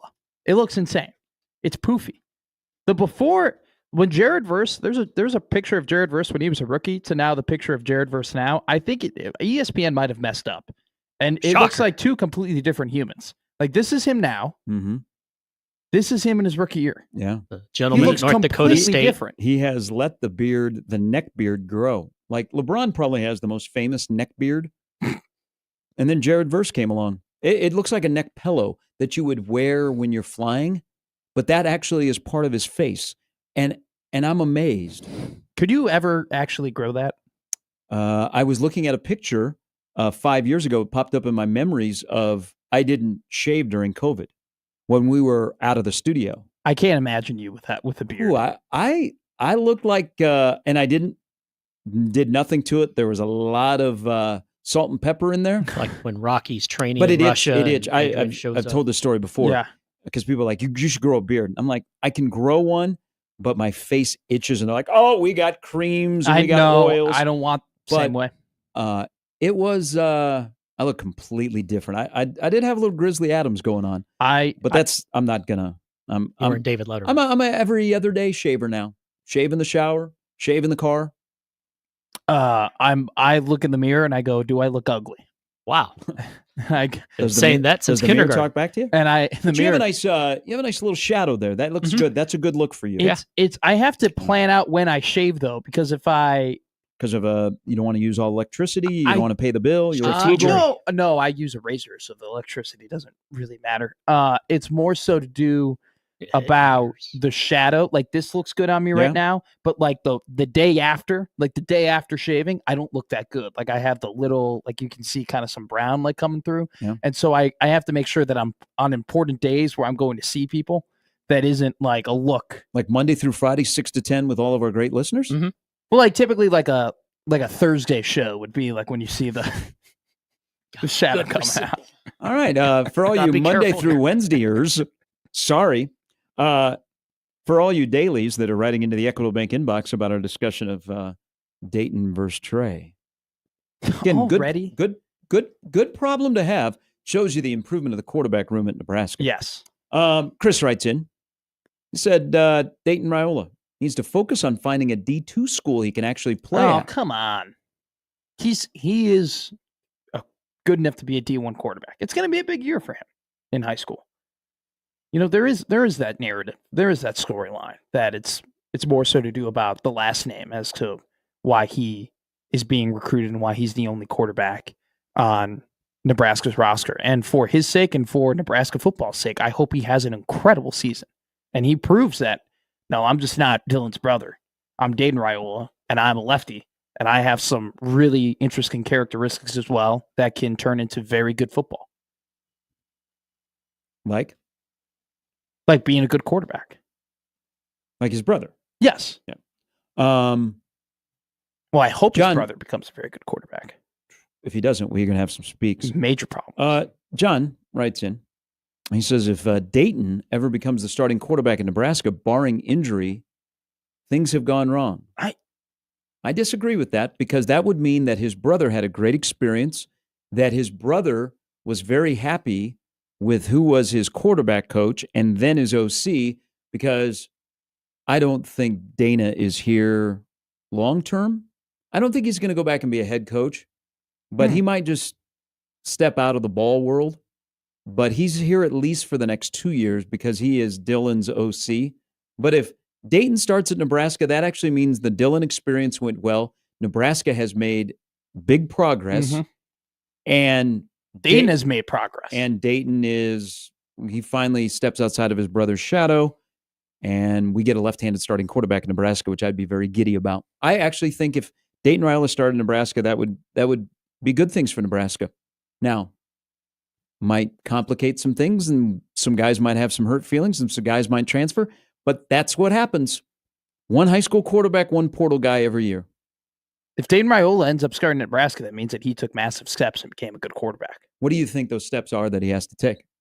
Because you've probably looked at more film than most people on him. I really haven't. Okay. I really haven't. I know that he's got a pretty good arm, and I know that he has mobility in the pot. I haven't watched that much film on him, but he's different from his brother. But he's got a big boy arm. I mean, he plays in a big boy offense, which has big time power 4 wide receivers.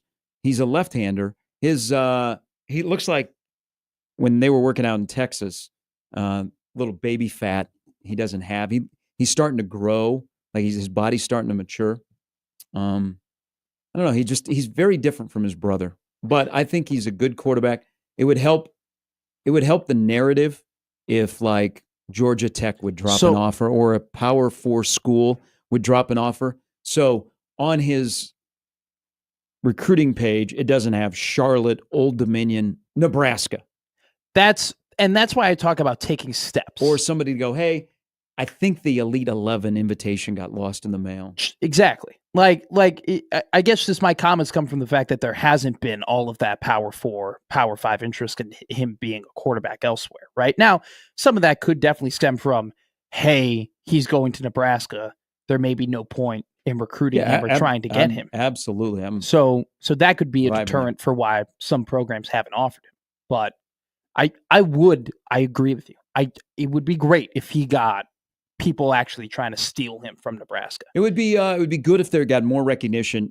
I'm with you on the, hey, he's going to Nebraska, so why would we waste an offer? Sure. Even though some schools do, they just throw an offer out there to you to get publicity.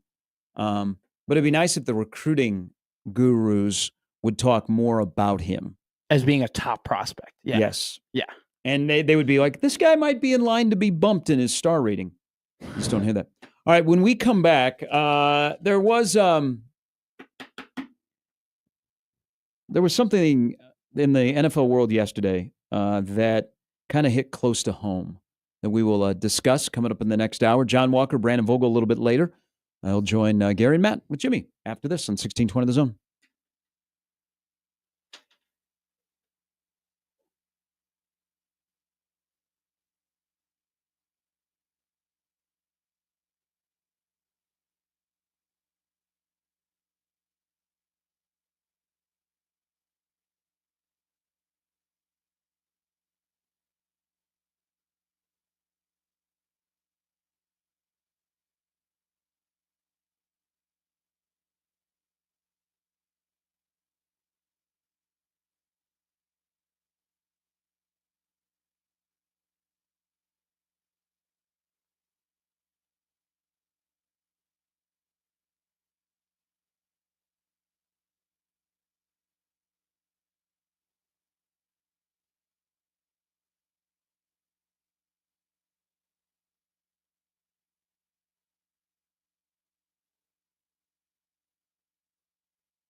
Here you go. Here's your chance.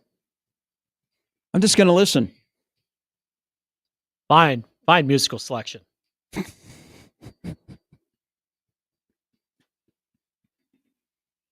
All right. Welcome back in. Halfway through the week. Gary and Matt with Jimmy. John Walker coming up in an hour. Brandon Vogel as well.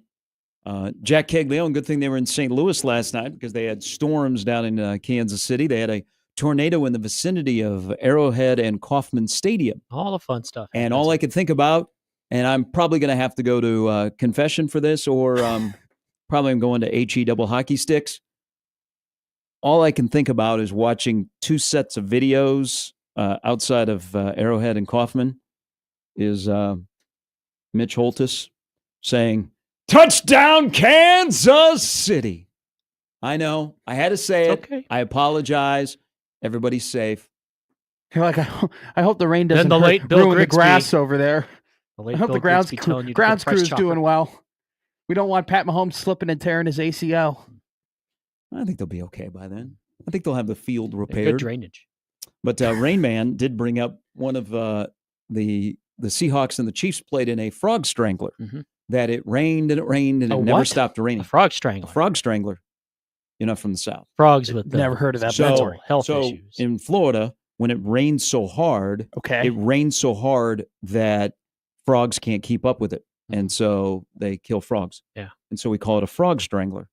Really? Yeah, don't make Miss Piggy mad.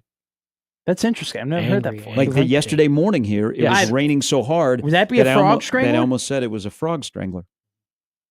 I feel like, I don't know, if yesterday was a frog strangler, are frogs weak? I mean, that wasn't. Well, that was deluge. Yeah. Water after water. Maybe I wasn't out there yesterday. When we got out of the studio, it was just drizzling. But you heard it was the studio was shaking. Yeah. It was a lot of rain. Mm-hmm. We needed the rain. It's an educational program. Frog strangler. Mm-hmm. There are other. But yeah, so it's a Sunday night in Kansas City in 1998. They had to stop the game, which in those days they did not do. I'm trying to think if there are other animal-based death. Aardvarks. No. All right, we've kind of hit the benchmarks today. We've gotten Tom Brenneman mentioned twice on the show. And his own segment. And now an aardvark. Kind of land the plane on this discussion about quarterbacks at Nebraska, from Dylan to Dayton to TJ to Marco to Jalen to Trey. Sorry, Jet. Sorry, Braylon. Who else is coming in 2028? Chris writes in the Equitable Bank inbox.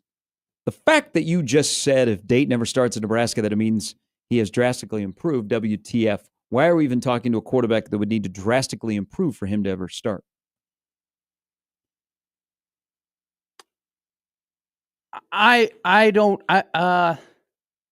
It's high school, man.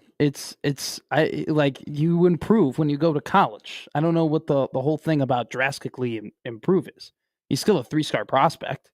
He's just not as highly touted from the people who do this for a living as TJ Lateef is and Trey Taylor are. That's all it is. It's not that Dayton Raiola is some like Joe Schmo that doesn't deserve an offer, that can't be a college quarterback.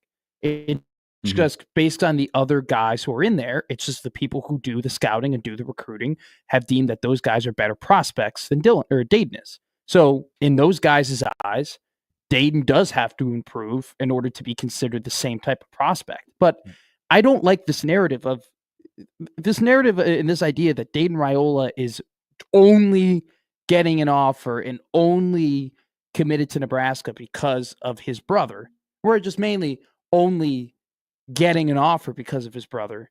Like, he's still a high school prospect. He's still a 3-star prospect. He's still a guy that there are people who people believe that he could be a college quarterback. Mm-hmm. He's not a bum. No, he's just not. No, he's not at all. He's not a bum. Ah, dang, man.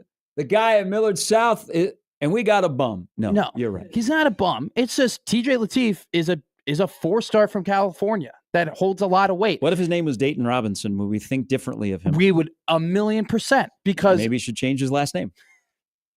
But we wouldn't talk about Dayton. Here's how we would talk about Dayton Robinson. We've been talking about Dade Robinson in terms of what do they see in this guy? Like this is like his only other offers are from Old Dominion and non Power 5 schools. That's what do they see in him? That's Matt Rule, his evaluation. Yeah. Matt Rule is playing chess while everybody else is playing checkers. Goalie washer, have you heard that? You heard of goalie washer before? Goalie washer? No. Jimmy? Oh, absolutely. I've heard of raining cats and dogs. Yes. That's it. Hurt the poor animal. Kellyanne texts in about the Runza, which can you have NIL deals in high school in Illinois? I do not know. I don't think there's any Runzas in Illinois. Oh, there's 0 Runzas in Illinois. 0. I did not know what a Runza was until I stepped into Nebraska, and they were like, "You have to have a Runza." So he is not angling. He will have a NIL deal. Trey Taylor doesn't like deep dish pizza, and he doesn't like tomato on his Chicago dogs, which, he's from Mundelein. I knew that was coming. Kellyanne says, I'll admit, I take the top off a Runza and fold the bottom so there isn't as much bread. I like the taste of a Runza. I do. I think the inside of it is good. I just don't like how it feels in my stomach after I eat it. Okay? It's a tasty product. Time I heard that. It's the same deal with Arby's. I love Arby's. Okay? Could eat Arby's all the time. I don't, though. Peach. Not because it's not good. Because it just doesn't sit in my acid reflux stomach. Okay. I just wanted to get that out there. Just want to throw that in the ether. No, I mean, that's a definitely a concern.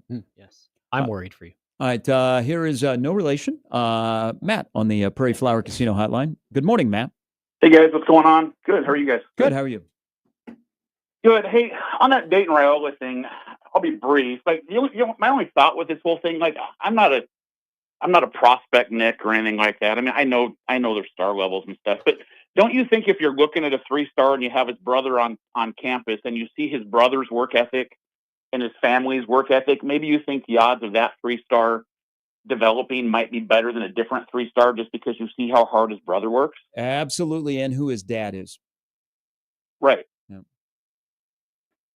That's it. That's all I got. Yeah. No, I think it's great insight. Matt, thank you very much for the call. They're not going to let their boys fail. And if they feel like Nebraska's failing their boys won't be at Nebraska. It's pretty simple.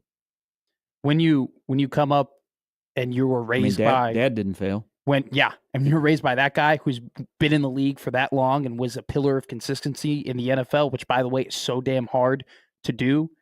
When you adopt that work ethic, when you're raised by that guy, it is hard. It's almost impossible to not have that mentality, to not be that sharp. And it's going to be tough for his brother when he shows up here if Dylan balls out the next 2 years, because people will expect him to be his brother. And he might not be the best quarterback in the quarterback room, which would be okay. But even if he's okay, isn't that so tough too? That even if Dylan is great and Dylan is everything that we believe him to be, and Dayton comes in, and he ends up starting, and he just plays well, like he's just a good quarterback. It's not going to be good enough. It's always going to be, well, he's good, but he's not his brother. Yep. Like, that's so tough to live with. That's how it happens. Does your sister get that treatment when you went to a different, you didn't go to the same school? Yeah, and my brother wasn't a good athlete, so no, I didn't. I have to. But your brother was older, right? He was. Okay, but you didn't get the treatment of. I got it in the classroom. Yeah, my younger brother resented me for a while because we're 8 years apart, and when he got to high school, there were like a lot of the teachers that he had.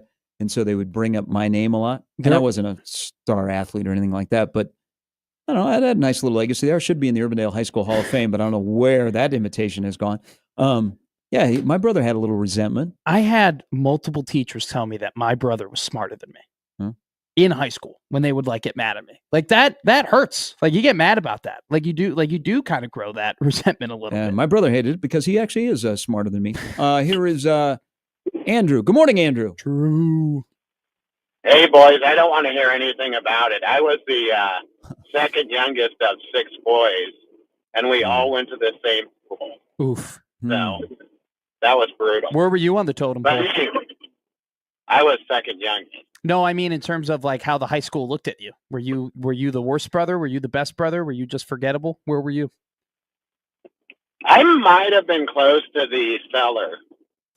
Okay, I like I honesty. might have been on the bottom ring. But that's okay.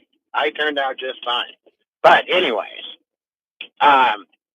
you guys were talking about Dylan in a way that he's accomplished a lot. I don't know if we can really talk about Dylan in the form that you guys are, as that he's accomplished a whole bunch. He has potential, but it hasn't really been fulfilled. We're going on possible. I feel like we have been the best out of anybody just talking about in terms of its potential, its potential, its potential. I don't think we've talked about him as if he's accomplished like great things. No, I think he has high potential, and I agree with what you guys are saying. But I just think he hasn't accomplished it yet.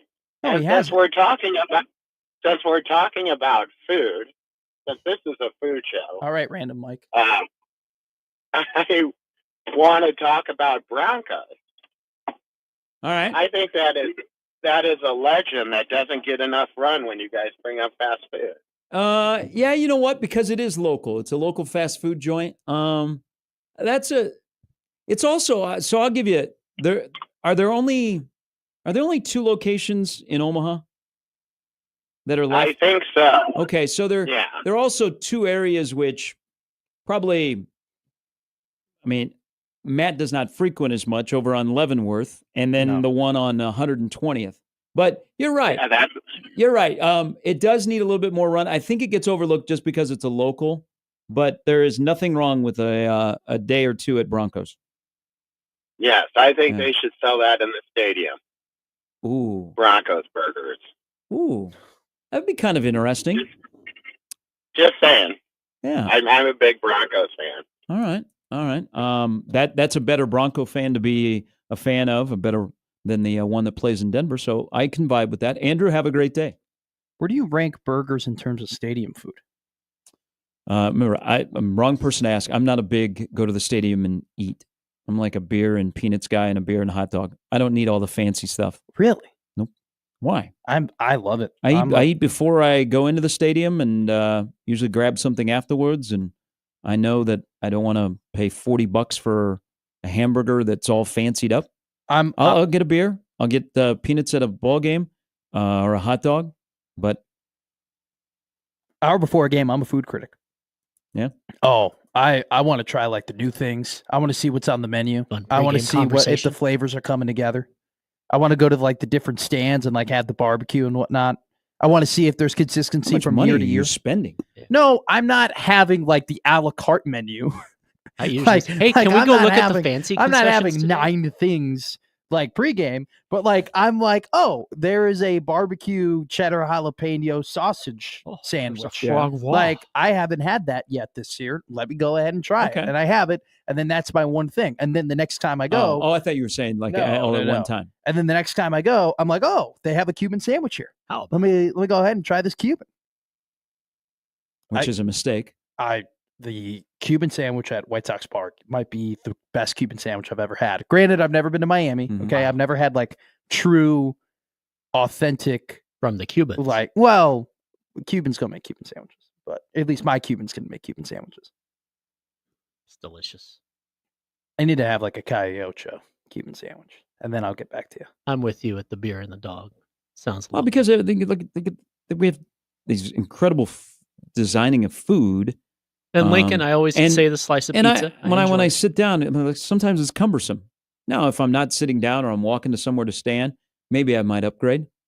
But I'm not a big go to the ballpark or go to the stadium and go to the arena and eat. You've never passed by a corn off the cob and you're like, ooh, I'd love to try that.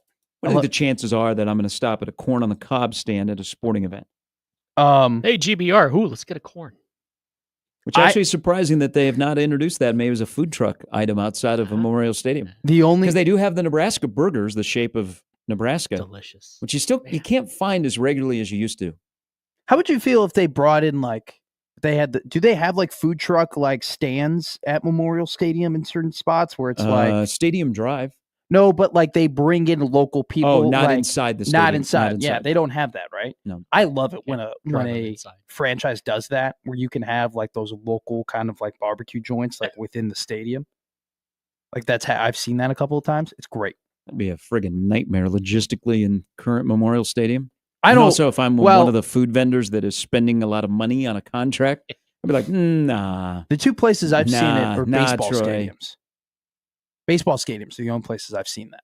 Seeing that White Sox does it and Sloan Park in Arizona, where they like bring out those food trucks. Mhm. I don't know if you could do it in football stadium. I'm all about the taste though. I bet. I don't know what that means. All right, when we come back, yesterday, for all the Viking fans out there, Yeah. Jim Marshall passed away at the age of 87. There's so much surrounding a guy who's not in the Pro Football Hall of Fame. Iron Man. Yeah. Known and should be known more than the wrong way run. Still an incredible video to watch to this day in terms of fact. He was so fast too. The fact that he broke away from his teammates that quickly. Yeah, 4 Super Bowl teams. But there's a lot about Jim Marshall's passing that we need to talk about because it harkens back to an era that I think we're missing in sports. John Walker, we won't miss him coming up at 9. He might miss us, or maybe has missed us for a week. Brandon Vogel from Counter Read as well, because we're going to fight. What are we going to fight about? FPI versus SP+. We're going to have a knockdown drag out. One likes Nebraska. The other is like, yeah, kind of like Nebraska, but you do the hokey pokey and You need to buy me another drink. we're back with more Gary and Matt after this.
Been a good mix this morning, DJ Jimmy.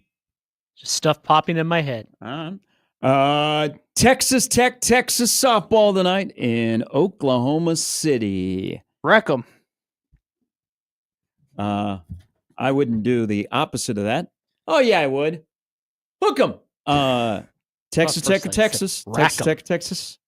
I say Texas wins the series, but Tech wins tonight. Okay.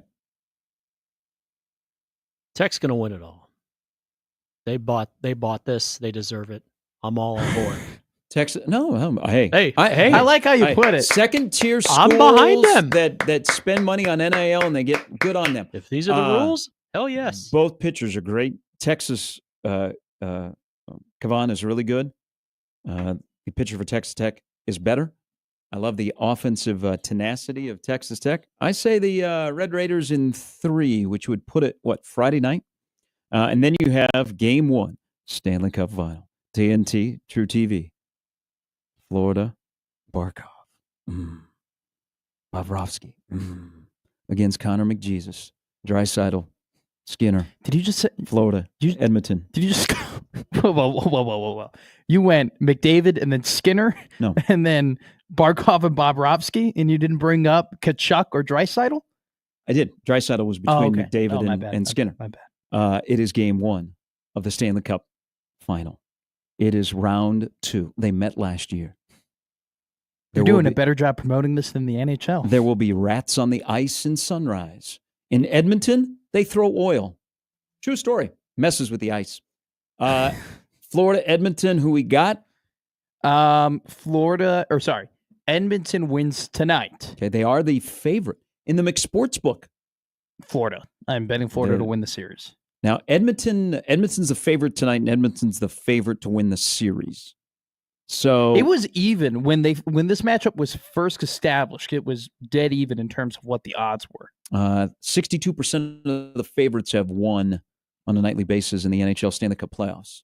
I will say that Connor McJesus gets his flowers and they win, and he gets to pull a Gretzky and Crosby of revenge. So the revenge from year to year. The Oilers are favorites. They're minus 120, and Florida is plus 100, which is just even. Mm-hmm. I just think that Florida's too physical. The one thing that really wears Edmonton down is the physicality, and it's great that they got Bouchard and Evander Kane, who are those kind of physical guys, but without Zach Hyman, who is that forward who's super physical for Edmonton, who's out of this series, I just don't think that the Oilers are going to be able to beat the Panthers 4 times. I think the series goes 6 or 7. But I just think eventually Florida wears down on Edmonton and gets back-to-back cups in which they are close to a dynasty that no one really gives a damn about. Because the Chicago Blackhawks had to beat the Pittsburgh Penguins in order for it to happen. The Miami area, the Panthers have become the thing because the Heat are Dolphins are always the banger. And then the team that plays on cursed ground, who last night had maybe 2,700 people in the ballpark. I mean, the Rockies and Marlins do not deserve that many fans to watch them play. Kudos to the Rockies. They're now 11-50. A series. But the Marlins are cursed because their stadium sits on the grounds of the old Orange Bowl. I'm convinced about that. I think the Marlins are cursed because they just have bad managerial practices. Still, they won 2 There's World nothing. Series. There's 2 World Series. There's nothing. Well, I'm talking about the recent Marlins. They're jinxed. Yeah, there's nothing jinxed about trading Christian Yelich and Garrett Cooper and JT Realmuto and I forgot about Mr. Stanton. Giancarlo Stanton. But I think they're jinxed because they took away the hallowed grounds of the Orange Bowl and they built a baseball stadium. Now, is it the opposite of Field of Dreams, Field of Nightmares? Now, Little Havana looks a little bit different. It's kind of become a little corporate, but there's still a little bit of, you can still find the guys playing. How does Little Havana become corporate? Because they had to clean up part of the neighborhood to invite their 2,200 people to come down there and feel safe. Okay. But there's still, you still got the crew that plays dominoes and stuff. But then you got the other part that's like, oh, this doesn't look like Little Havana. Oh, this looks like corporate Little Havana. But they built it on the side of the Orange Bowl, and I'm convinced that's why the Marlins, since they moved to that ballpark, have been regardless of all the guys that they've gotten rid of. You have one part of Havana that's the dominoes and the other part of the Havana where they're like, I would like tapas. We don't do I've that heard here, about this honey. Cuban coffee. I'm ready for a little jolt. Can I get a what do you call it? A cafecito? Oh my God, it's so small. I will go with Edmonton in 7. Like it. Oof. Marchand and Seth Jones. Are they ready for the big stage? You're right. I could do a promo for this. I hope it goes 7. Record it right now. Record a promo right now. And No. we'll send it. No. Do your best, Doc Emmerich. Nope. All eyes on Edmonton, Alberta. Will Canada get their first champion in over 30 years, or will the Panthers begin their dynasty? This damn Matthew smoke ever Tkachuk. go away. We wouldn't have. So we don't get Sean McDonough and we get no Mike Emmerich. Kenny Albert, right? Yeah. Not even Gary Thorne. Kenny's good. Who is of all the people you've ever come in contact with, and I believe that I would like to have my legacy be that I brought the high five back. We used to high five. We used to bash brother each other. Okay, that went away. COVID kicked in. We didn't want to touch each other. You're bringing the high five back? I love the high five. We've been hosts together for 6 months. You have not try and touch high-fived me once. I give you a fist pump because I'm a pound it guy. You pound it. You touch a lot of people. No, that I come in here. don't. You're like, I give shoulder taps. Oh. Hey, I was a hockey player, man. I'm bringing back the high five. But people don't know how to do the high five. Kids in school should be taught on day 1 how to do the high five. You want to high five me right now? No. Okay. How can you bring back the high five if you're anti-high five? COVID came along. That was one of our promotions at Fort Myers, is we're bringing back the high five. Did you make so t-shirts? Everybody in the ballpark high-fived each other. Oh, yeah, we had the high five on T-shirts. Every player had to high-five each other. After a home run, after an out, all that kind of stuff. It was like banana ball before banana ball became a thing. When you do the peace That's what we be did in with you Fort in Myers. church, you should do high fives. Bring it back. I do the like, what basketball players do when they get announced in the starting lineup. You get really, really low to the ground. No, I do at the church. back and forth, little elbow, So COVID came along, high five went away. Then we got the fist bump, but we still have the handshake, and the handshake is still very powerful. But people don't like to be touched. Okay. The oddest handshake or the strongest handshake you've ever gotten. People are going to see where I'm going here with this because I have a story about grip strength. The oddest handshake or the strongest handshake was shaking, and I like him a lot. He's one of my radio heroes. Seriously, like growing up. Oh, Carl Weathers. Growing up, listening give to me a him. high five. Get out of here. Get out of here. Get out of here. I hope this doesn't get back to him. But Mark Silverman is a Sylvie, as he's known in Chicago. He's got smaller hands, like particularly. So when I shook his hand for the first time, I didn't anticipate that I would get as much leverage. Like me and I did. Handsome Like I was a Dan little for the first time. I was a little shocked with how much I've never gotten leverage before in a handshake. So that was a little. You've never gotten leverage from a man? No, I've never been You ever given seen a leverage grown man from naked? man. Yes, I have. Okay. Hockey locker room. I'm not judging. I don't care where you. Yeah, I just all staff meeting, hockey, it doesn't matter. Strongest handshake was Lance Briggs. Okay, makes sense. Nearly broke my hand, like bear claws. Jimmy, crazy. Strongest handshake. Back when I was in San Antonio and Popovich was deciding. No, put this in, is even the worse. Admiral or Tim Duncan at the end of the game. Bill Callahan, Big 12 Media Days, 20 years ago. Really? Go figure. Yeah.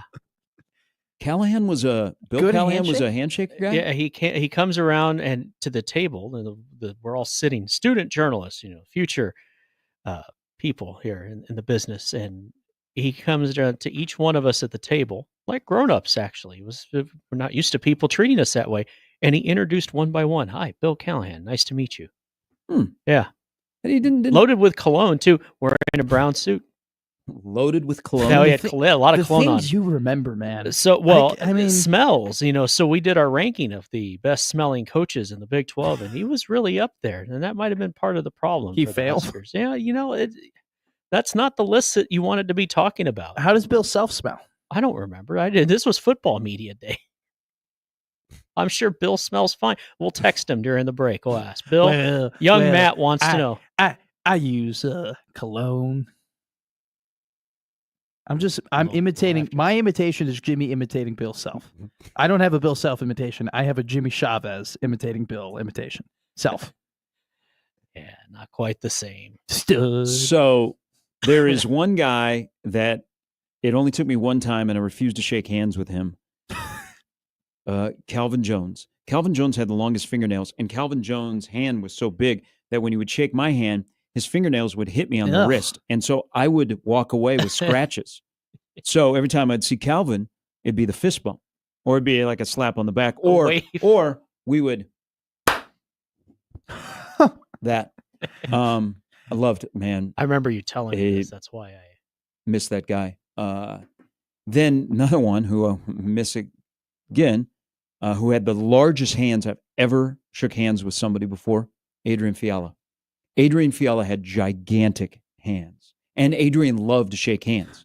You know, because he knew it. Adrian's personality. I mean, he was, a lineman, and man, he was a big old guy. He'd either give you the hug or he'd shake your hand, but his hands were enormous. The strongest handshake I ever got, Jim Marshall. Jim Marshall's grip strength was incredible. And Jim Marshall passed away yesterday at the age of 87. He was, for all the Viking fans out there, he made winters warm when the legendary iconic pictures of games at the Met in Bloomington of the Vikings, and you would see the steam coming off of players and the cold and the muddy field and the historic games that took place at the Met. Like Jim Marshall would be in those pictures. And I know for most people, he's known as the guy that went the wrong way on a fumble return. Yeah. But he should also be known as a guy that was a captain of some great teams. Like 20 years. Iron Man, had 4 Super Bowl appearances. And also there's 2 things about his passing yesterday. And again, he was Mr. Minnesota. Yeah. Like that era of the Purple People Eaters and Jay Foreman, whose father Chuck was part of that was special to the state of Minnesota and the Viking fan base. I mean, they were locked in. Those individuals who stayed and could not get over the hump. I mean, the Bud Grant teams of the 60s and the 70s that you read about, it's like, oh my gosh. And Jim Marshall was part of the Alan Page, Carl Eller. I mean, we go on and on and on. 2 things about his passing. One, long time ago, he should have been in the Pro Football Hall of Fame. Yeah. And I hope that they don't put him in the Pro Football Hall of Fame. He has passed on. You're only going to put him in the Pro Football Hall of Fame because he died. Yeah. You didn't put him in. You didn't see a reason to put him in while he was alive. So at least he could have that remembrance or have a ceremony. Don't put him in the Pro Football Hall of Fame after his death. Jerry Kramer used to be on the top of the list as one of the best players that was not in the Pro Football Hall of Fame. They corrected that. They've never done that with Jim Marshall. Now, the other thing about Jim Marshall, and he's got teammates that are in the Pro Football Hall of Fame, he is from an era where nicknames were everything. Yeah. The Orange Crush, the Purple People Eaters, Doomsday Defense, Steel Sweetness, Steel the Curtain. Refrigerator, Steel Curtain, yes, all of those. Mean Joe Green. Broadway Joe. Yeah. We have gone through an era where, like, if you think of the best nicknames of all time, and you're like, okay, how recent they are. Now, we still have nicknames, but we don't have them as prevalent as they are. I think the most recent, like, cool nickname out there is Magic. And we're going back to, we're going further than that. We're going 45. We're going about 40 years. Because if you think of the great nicknames, Babe Ruth hasn't been playing at Yankee Stadium for a while. Broadway Joe hasn't been waving the finger, which I think he is most known for, of winning the Super Bowl. The Georgia Peach has not been causing problems. I'm not talking about Wally Backman, Ty Cobb. I mean, the Say Hey Kid, rest in peace. We don't, like, the great nicknames, we haven't had, like, incredible nicknames like Dr. J. Well, but back in the day of the Jim Marshall and the names that you were rattling off, which football has had some of the greatest nicknames, and I think Sweetness is one of the greatest nicknames of all time. Samurai Mike. Yeah, we don't have, like, nicknames in our sports anymore. Well, what you're talking about, there's a difference between having just a nickname and a nickname that becomes your name, right? His mom didn't name him Magic, okay? It became that, right? We didn't call him Julius Erving, right? He was just Dr. J, right? And so we haven't had, like, nicknames where it's like we only know him by that. Like, did you know that his first name is actually Irvin? Yeah, True. Like, we haven't, absolutely, or like Clyde. He was Walt Frazier, but what do we call him? We call him Clyde Frazier. Yeah. Why do we call him Clyde? Because he's so smooth. We haven't had anything like that. We haven't had a great boxing nickname since Thomas Hitman Hearns? Ooh. Well, I mean, Sugar Ray. Sugar Ray was great. Marvelous Marvin Hagler was incredible. Money. But I liked Pretty Boy Floyd. I didn't like Money Mayweather. I liked Pretty Boy Floyd. I thought that was great. Pac-Man Pacquiao. Roberto Duran. Bam Bam. Like I just, by the way, I just threw out Bam Bam because a lot of people use Bam Bam, and I will always love that nickname no matter what. But first off, boxing we haven't had nicknames in boxing because no one cares about boxing anymore. But even like the UFC, John Bones Jones, that's a good one. The notorious Conor McGregor. But other than that, no. But we don't have that we don't call him like Magic Mahomes, and it's like, oh, his first name's actually Patrick. Like Patrick effing Mahomes. Thank you. But football had like the bus. Yeah. Okay. Oh my God. Sleeping with the. I mean, there's just so many. Now that was a Chris Berman. I know. I like that one. But probably Megatron may be the last true one where it's like, no, he was the sheriff. But that was niche a little bit. Like you had to be a John Gruden Monday Night Football fan, and Gruden was the only one that did call him the sheriff. Do people refer to Peyton Manning as the sheriff very often? I refer to him as the sheriff because I just love Gruden though, and I know that that's what he goes by. But I don't think we've had like Big Papi. I think was the last true baseball nickname. Before that, it was the Kid, Pistol Pete, Earl, the Pearl, the Mailman, Hondo Havlicek. We haven't. Tiger.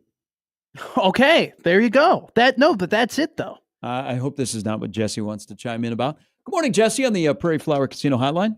What did we forget? Yeah, you just stole Tiger. Sorry. But I will let you say it then. Yeah, no, sorry, Tiger. On the local level, though, I mean, and you mentioned boxing, Bud. I mean, it's not the sexiest, but there's no Bud Crawford on his birth certificate. That's good. How do we forget that? That's a good point. And you know what? I don't know that I've ever called him Terrence. Nobody does. Yeah, everything is Bud. Yep. That's a great pull, Jesse. Thank you. I actually forget his name is Terrence, but that's because of 8 Mile. 8 Mile has ruined the name Terrence for me. It has. Papa Doc for me, but yeah. Do you know that so Eminem, the story is that Eminem was like, I need actual beef with Anthony Mackie. And so he got to know Anthony Mackie, and then they did that rap. And Anthony Mackie was like, you ain't rapping about Papa Doc, you're rapping about me.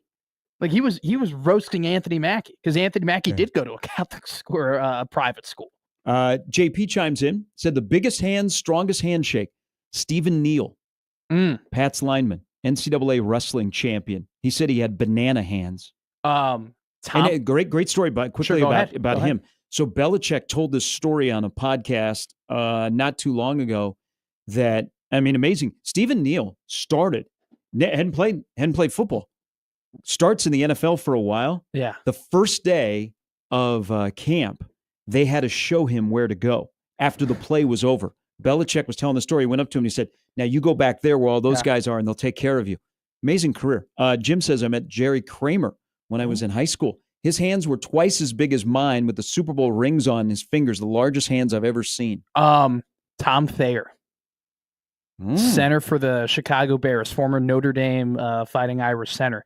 His handshake he didn't have as big as hands as Lance Briggs, but strong. Like Tom made a point that you knew he was Tom Thayer. All right, we'll come back. We'll run through some emails and some tweets about things we've already touched on. John Walker coming up after the top of the hour. Think about this. We'll talk a little college baseball with him. If baseball had a little bit of contact, would it be as aggressive? Oh, that's a good question. That's where I get my I don't know. Aggro. Because people embrace college baseball being aggro because it's unique.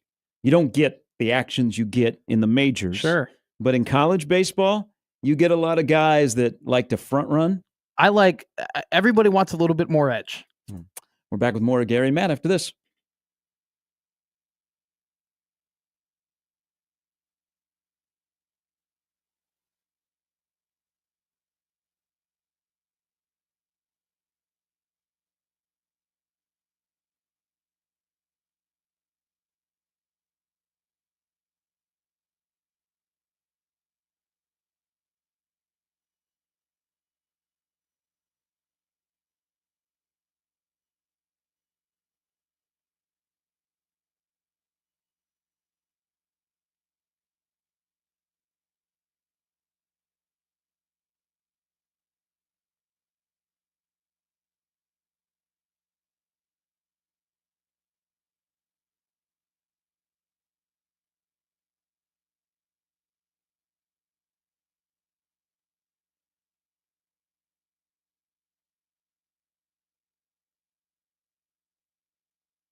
I watched this movie last night. The Iron Claw. One of the best I know it's a wrestling documentary montage. I was waiting for you to go down the rabbit hole of. I went on YouTube and watched nothing but Rush. No. Geddy Lee, fairly large size hands, rooting for Edmonton tonight. or is he? Not a Rush guy. Dave texts in, says Tommy Frazier has large hands. I believe they were the largest hands of the combine for a bit, if he recalls. Biggest Husker hands I've encountered are Garrett Nelson's. He had some mitts, that's for sure. He had I don't think I ever he shook had hands with him. he had a strong handshake too. Mm. Oh, he was a handshake guy. He multiple times I've been around him. He shook a lot of people's hands. He did. I mean, he had to haul that trophy out of Kinnick Stadium. I wonder if Iowa JD remembers that. I wonder I'll if have to he send him a does. picture. Another one, Ben McDonald has large hands. Is there any athlete that we're like surprised that they don't have large hands? Kenny Pickett, Mickey Joseph. That was a knock against him. Remember that he fumbled all the time because he had small hands. That's got to be the most like demeaning, negative athlete characteristic that you can have. Small hands and small feet. Oh, I would think it's probably just a guy thing. Doesn't matter if you're quarterback at Nebraska or not. Brian says, big Bronco fan. And then he puts ... Hey, you guys are going to be good. You're going to be back in the playoffs this year. The AFC West is going to be a banger. Can't wait for the Chargers to be labeled the favorite again. He said, went to Broncos training camp this past year, got his autograph, and then shook the hands of Bo Nix, the largest and strongest handshake I've ever encountered. Wow. Bo Nix with the Broncos. Bo Nix has done an incredible job building his brand through social media. I don't know if you know the Instagram account Breadbasket, but they're like these two brothers who do like drafts. Like they draft like Disney characters, they draft like soda brands, like they do these fun little like content creating activities. And there's a bit. It's always like they're always like a general manager. You know how like Jimmy goes, hey, he can get you 20 and 10 every night. Not like everybody. That's how suck. they talk. Like that's how they talk about like cereals or like certain movies or like catchphrases. Sesame right? Street characters. And Bo Nix. You're right. Grover caught a lot of strays. That's what they talk about. And so like Bo Nix went on that Instagram account and he is so good at it. He's like the third brother, essentially. And people love Bo Nix for how committed he is to the bit. He's a good personality. I'm worried about that team out west. Your division is going to be a bloodbath. Because I don't think the Raiders are going to be that bad either. I think the Raiders have something cooking.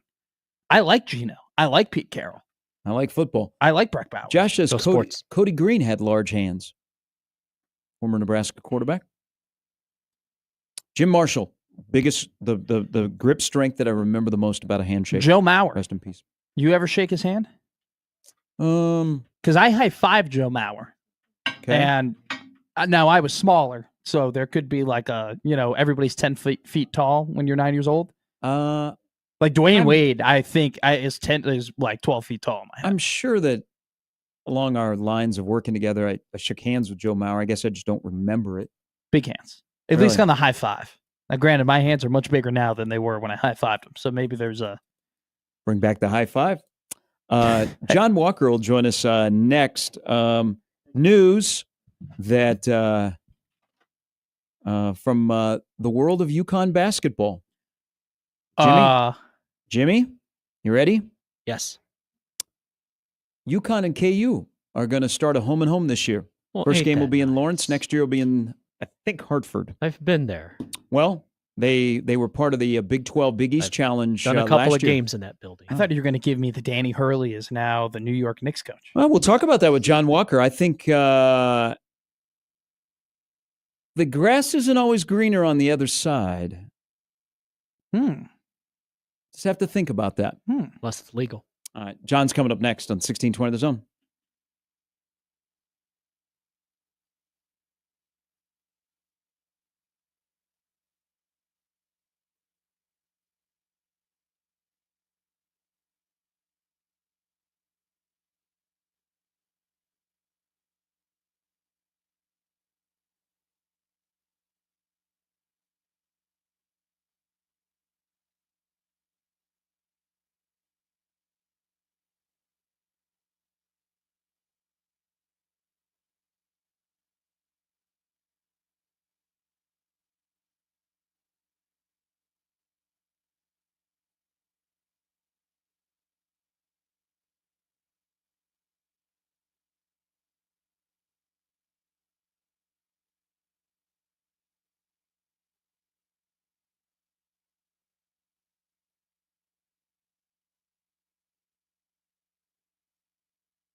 All right, good Wednesday morning, everybody. Let's walk in. Welcome in. He'll walk into the show. Our Wednesday friend for the Omaha World Herald, John Walker. Good morning. Good morning. Good morning. What's up, guys? Walk. Do you have a nickname?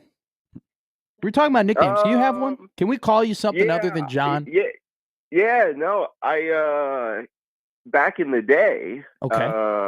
a lot of my longtime friends call me Johnny, believe it or not. Okay. And otherwise, a few people call me J-Dub. I like that one. So I think this is easy. That's it. I think this is Whiskey Walker, baby. Whiskey Walker, yeah. Is Johnny Walker? You get that? Yeah, it's a Scott. Two together. It's clever. Whiskey Walker. Your new byline. It'll be great. We get more. That might educate. That might get more people to click on you. They're like, "Who the hell is Whiskey Walker?" Hey, Willie and Whiskey doing their podcast. Yes. Yeah, exactly. Half court press. So the news. I think Tibbs in New York got shivved yesterday, being out.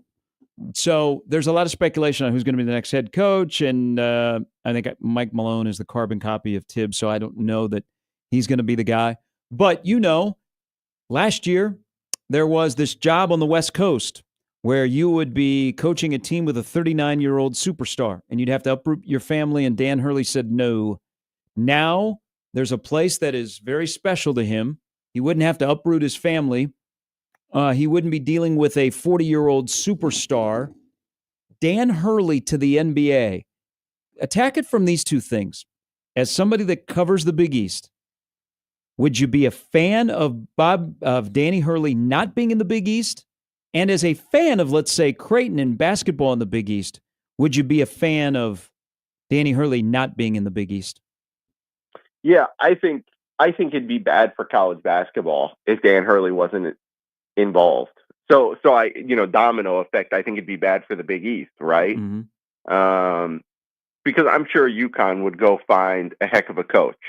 I don't doubt that. But we know, guys, what Dan Hurley's been able to do at UConn, and he's not surprised by it. Obviously, like he sat there and told all of us at this point, 4 years ago, you better get us while you can because we're coming. And then they won back-to-back national championships. So, that's calling your shot if I've ever seen it.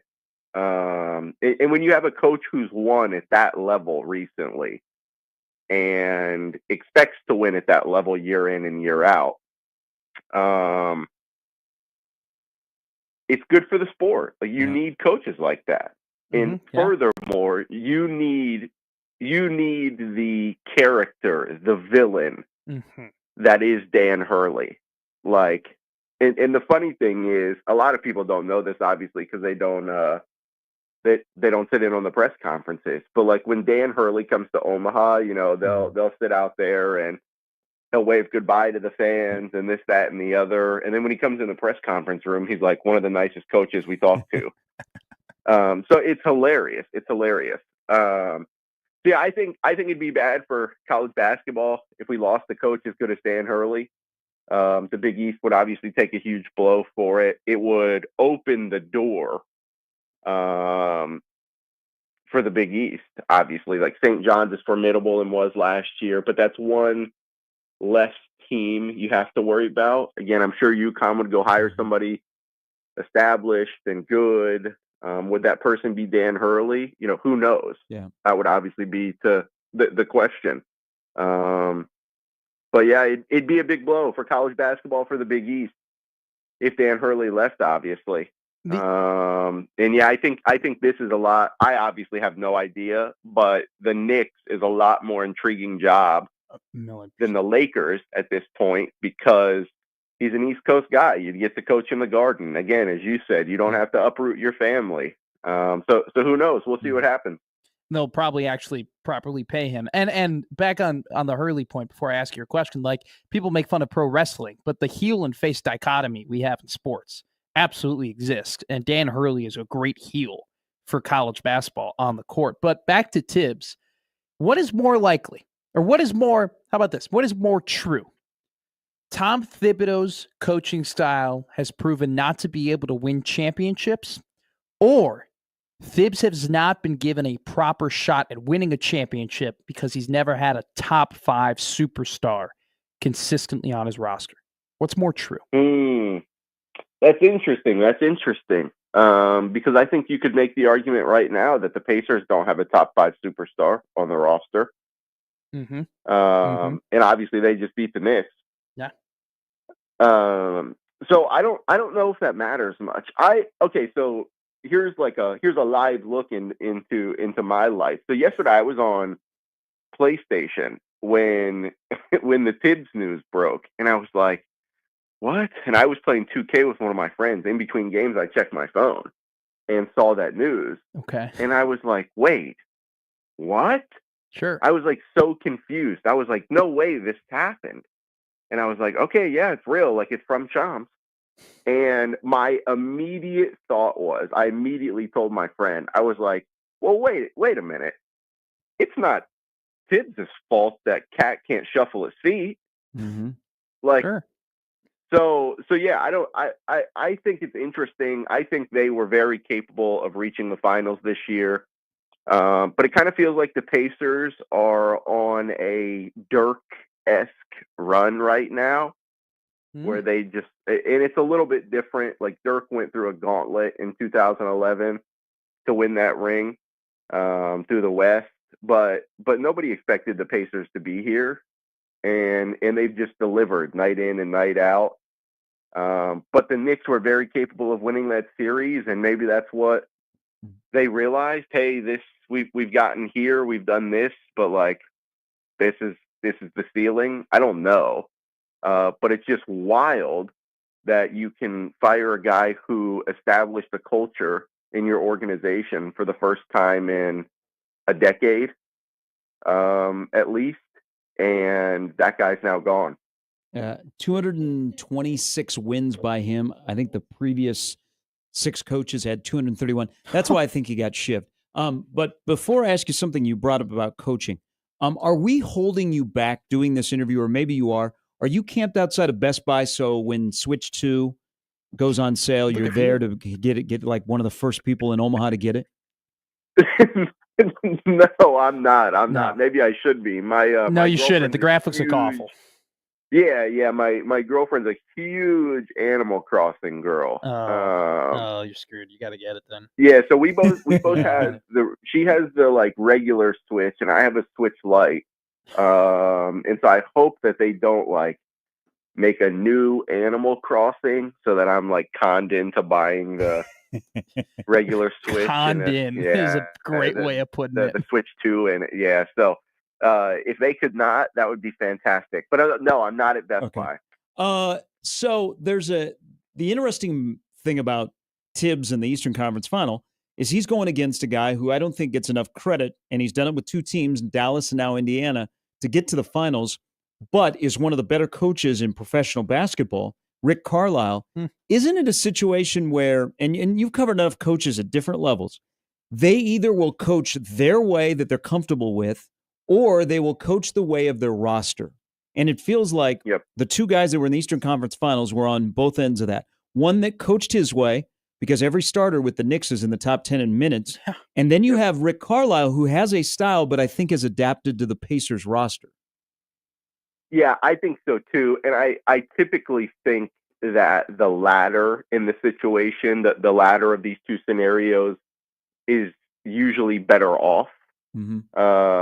That's actually one of the first questions I always ask coaches when I start covering new teams is like their philosophy on that, because I think it really tells you a lot about them. Like in my first sit down with Greg McDermott last off season, I asked him, okay, you know at that point you have Ryan coming back, you have Steven coming back, you guys got Jemiah, you brought in Pop, you have Jackson come in, and I was like, do you go and find players who will fit your system, or do you adapt the system to your players?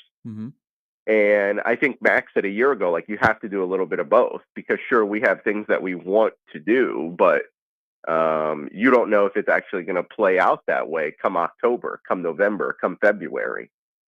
And so that I'm typically on that same wavelength. If I were a coach, if I were a GM, like that would be the thing. Like we have to adapt to whatever our roster is, because at the end of the day, like, sure, your style's fine, and we might have hired you for your style, but this is the NBA. Like you should be a good enough coach to throw a wrinkle in there, to go to take a step, even not a leap, but at least a step outside of your comfort zone to deliver, to maximize rather this roster, these players, this scheme.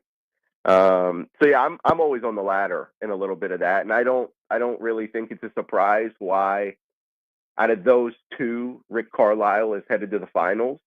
Because again, if you're willing to adapt, then you're a matchup problem for most teams. You're limited. You can't change your roster. You can't change your scheme on the fly. But when you're versatile and willing, when you're versatile enough and willing enough to throw in wrinkles, and capable of doing it within your roster, yeah, you're going to be better off, 9 times out of 10. Is there a standard anymore for firing coaches in the NBA? No, apparently not. $30 million. Yeah. Like, what do you? What again? This is what I started to talk about yesterday when I was talking to my friend. I'm like, okay, so nobody's safe anymore. Like Michael Malone got fired, Tibbs got fired. Like what coaches in the NBA are positively safe right now? And you'd probably say Mark Daigneault, sure, Eric Spoelstra, maybe, and Steve Kerr. Like that's it. JJ Redick? Maybe. I don't know what I don't know what black magic Billy Donovan has over the Reinsdorfs right now. But right. Somehow he's still coaching. JJ Redick's will come down to, JJ Redick's coaching tenure will obviously, that won't be, fairly or not, that won't be judged until LeBron leaves. You know what I mean? So in this new era of like athlete, in this new era of attitude, and the fact that it's been very well known that you can't coach players now like you could coach them in the 90s, have relationships become more important than winning when it comes to securing your job as a coach? Or is that has always been the case? I don't think so. Okay. Yeah, I think part of that's always been true, right? Like you like there has to be some type of synergy within the department. There has to be within your team, within your roster. But like Max still gets after some kids, Sure. And they know that it's because he's pushing them, not because he's just digging into them. If anybody wants prime examples of that, go ask Jemiah Neal how many times he got chewed out in practice last year, and every time he'd just look up, yes sir, and go back down the floor. So yeah, I don't. Some coaches probably do, but again, Max doesn't do it very publicly. But he, he got at Jemiah a few times last year, and I asked Jemiah about it when I wrote that feature on him after the Louisville game in the tournament, and he said, yeah, I never batted an eye at it because I knew that he was pushing me because he knew what I was capable of. Mm-hmm. And he was like, that's why I came here. And I was like, okay. So some kids have that mindset. They're like, no, I know they're pushing me. I came here to be pushed. They're pushing me. And, coaches can obviously have that relationship with some kids. Some, it's obviously way different. So yeah, I think it just depends. Dan Hurley obviously still lays, to wrap it back to what we were talking about earlier. Dan Hurley still lays into kids, obviously. So I think it just depends on the coach. I really do. The kids know what they're signing up for. Sure. For as much fuss is made about social media nowadays, like these kids are very well aware what they're signing up for. They know that Dan Hurley is a basketball lunatic, So yeah, some coaches probably do have to adjust, not all. and some players have to adjust too, whether that's at the NBA, college, you name it. John Walker, the World Herald, joining us. What's the new era of Creighton baseball look like, in the baton being handed off from Ed Service to Mark Kingston? What's it look like? Mm-hmm. Yeah, I think that's yet to be known. Mark Kingston and Mike Current and Billy Moll, they were not available to speak throughout this past season.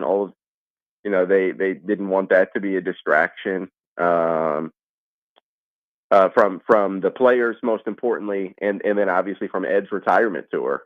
That's now over, which is crazy to say. So I think that's yet to be seen. I would love to see Creighton go get some really strong bats, and I think they're capable of doing that because of Mark Kingston's ties to the SEC, to this region. Because remember, he's an old Missouri Valley guy. Like, he knows how to recruit this part of the country. And then obviously from his time in South Carolina, he has 7 years there. He has deep ties to that region. So go get some really powerful bats. I think we saw how important that can be this time of year from a team like Arkansas, because Creighton was able to handle Kansas, for as good as Kansas was, coming off its best regular season ever, and North Dakota State was obviously buzzing a little bit entering the postseason. But there was just a vast, and I mean like a vast talent discrepancy between Arkansas and Creighton. Yeah. And I think anyone who watched those two games saw that. So you have to find a way to, yes, continue to year in and year out compete in the Big East, but the goal would be to get Creighton baseball to a point where you're kind of obviously not looking past it, but you're expecting to win the Big East. And Sure. You know that you're building your roster for what comes after. I think that would be a really good place for Creighton to be at in, let's say, 4 or 5 years. That gives Mark Kingston enough time to get an entire recruiting class under his belt, and so yeah, that would be what it looked like for me in a perfect world. Yeah, maybe is go get some big bats. Obviously, continue to have the veteran pitching presences, but the philosophy will look different, guys, for sure. And that'll be the interesting thing to watch through next season, because Ed Service was very defensive minded. They play in Schwab. They're going to small ball their way into some runs, because they know that the dimensions are crazy, right? And so what are those things? Like, does Mark Kingston want to go load the lineup with hard hitting bats who can hit home runs in Schwab? Does he not care too much about defense? Those are the things that we'll have to watch at the beginning of the Mark Kingston era. Yeah, well, it will definitely be different, and I think they'll try and find some equal footing. John, as always, we appreciate it. Good luck on trying to ward off going to get switched to. Thanks, guys. Thanks, Whiskey. It's, John Walker. Whiskey and Willie, new Omaha World Herald basketball podcast. One half of the half court press. Quick update here on as we celebrate 6-4 Day, Iowa over Penn State. There are 2 other games in college football history. Georgia Tech staved off SMU 6-4 in a weird battle. Costly penalties and Yellow Jack defense limited the Ponies to 2 safeties in the first outing. And Purdue, in one of the old Oaken Bucket games, beat Indiana 6-4. It turned into a furious defensive game, according to Dale Burgess of the AP, covering the game in Bloomington that day back in 1955. You want to see weird scores? Go to the Northwestern football Wikipedia page. They've won games 2-0. Yes, they have. 1940s football, baby. Nothing better. Let's sneak in Nathan, who is on the road, our friend from Ohio on the Prairie Flower Casino Hotline. Good morning, Nathan. Hey, how are you guys doing? Good. How are you doing? Well, I'm 2 hours into a 16-hour road trip, so I figured I'd give you guys a call. You're going to Orlando? Yeah, sure am. And taking all the kids and the grandkids. So there's 18 of us going. So it's great. Godspeed. Are you in the car right now with all of them? Yeah, well, not all of them. We're split between a 15-passenger van and a minivan. So I have all the very difficult children, and I gave my wife the easy teenagers so that I am able to use noise-canceling headphones to great effect, and my wife cannot. So. Okay. Is this a like for a special event? Will you all be wearing like special T-shirts? Well, no, I don't think so. Although, my wife, I'm sure, has some matching outfits I'm not aware of. But no, we're going down. We're doing 2 weeks at Disney, so it's good. Oh wow! You'll be able to see everything. Holy Lord! Nathan, what is the plan of attack here? It's a 16-hour drive. Are we stopping off every 4 hours? Are we stopping off every 8 hours? Have we picked out the gas stations that we're going to refuel at? Do we know what the snack situation is going to be? Is there any preparation on your part? So, yeah. So the first thing is that you have a battle plan, right? Yes. And then as soon as you hit the road, it goes to crap because you're dealing with children. So that's that. There is no plan. You just have to kind of Semper Gumby it. Have you already made a stop 2 hours in? No, I haven't. But I think my wife has. Now, in fairness, my daughter that's with my wife is like 37 weeks pregnant, so she has to stop off every 2 hours. That is brutal. And she's going to the parks? Yeah. Oh, God. Well, she also has really bad FOMO. Oh. So that's on her.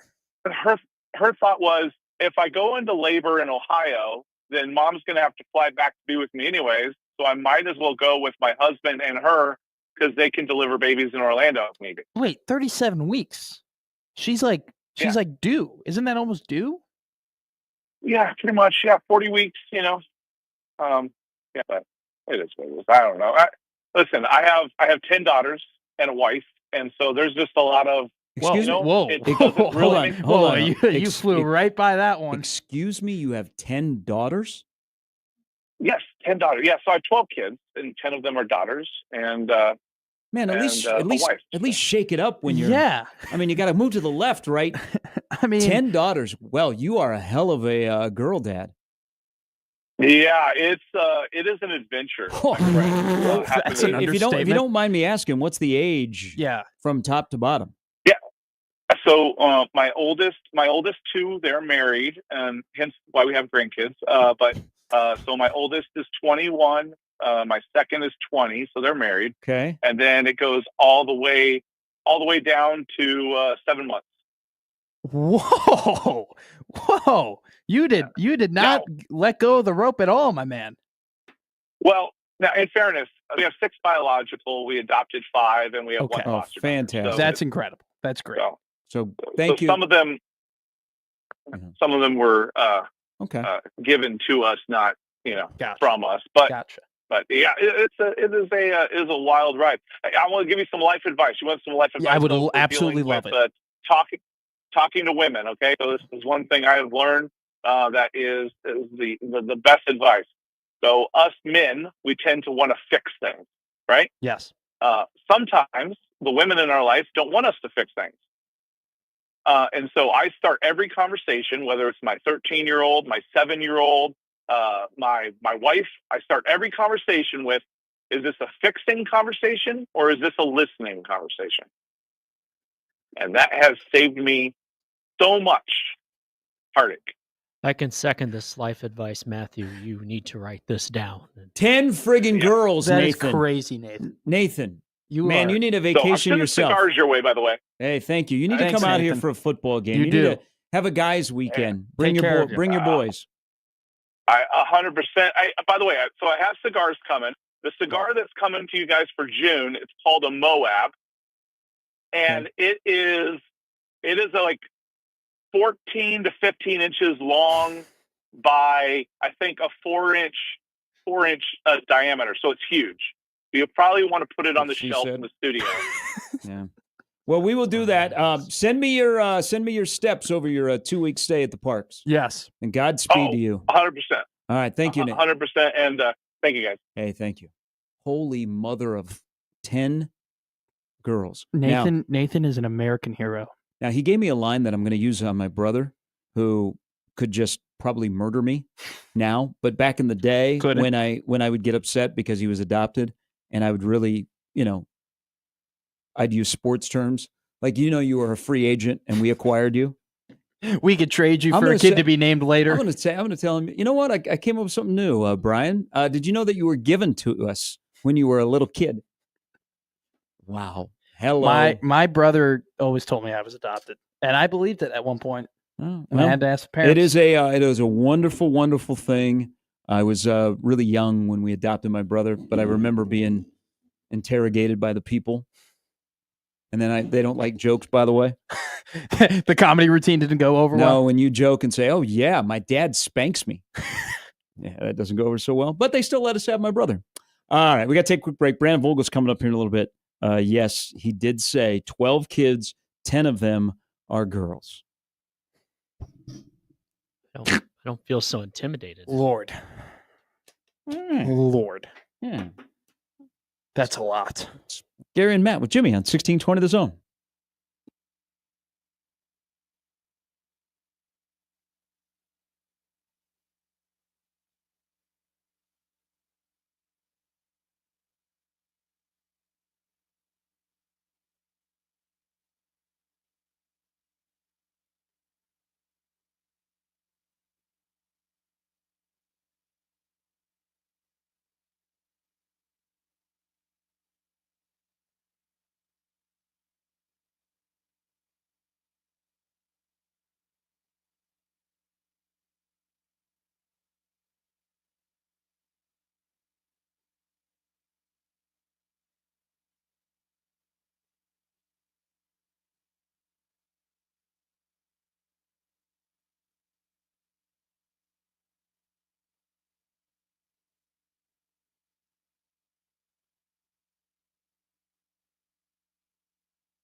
Gary and Matt is brought to you by AGR Roofing and Construction, local quality service. Call 402-639-1218 for your free inspection. And 1620 The Zone is partnering up with the Wellbeing Partners in the Celebrate Your Wellbeing Photo Contest. Submit a photo on how you focus on your well-being and practice self-care. You can share your story online at 1620thezone.com.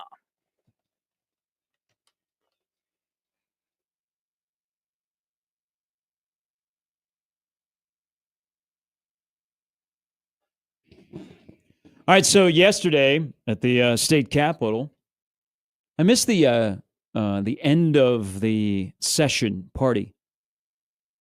Sine Die party that they had. When I lived in Lincoln, I used to go all the time. Like, that's how they celebrate and get all the your politicians and your lobbyists and your governor. They're just kicking back. Was it like free to go to, or you? No, you had to be invited. Oh, okay. But nice flex. I was in that scene. Ben Nelson, former governor, former congressman. Ben and I were tight. That's awesome. But why I bring that up? So yesterday, Jordy Ball was she was named a admiral in the Great Navy of the state of Nebraska. Yeah, my wife told me about this. Had a ceremony, nice ceremony with the Governor Pillen, and Rhonda Revelle was there. Yeah. And other dignitaries. Troy Dannon was there. Like a fraternity.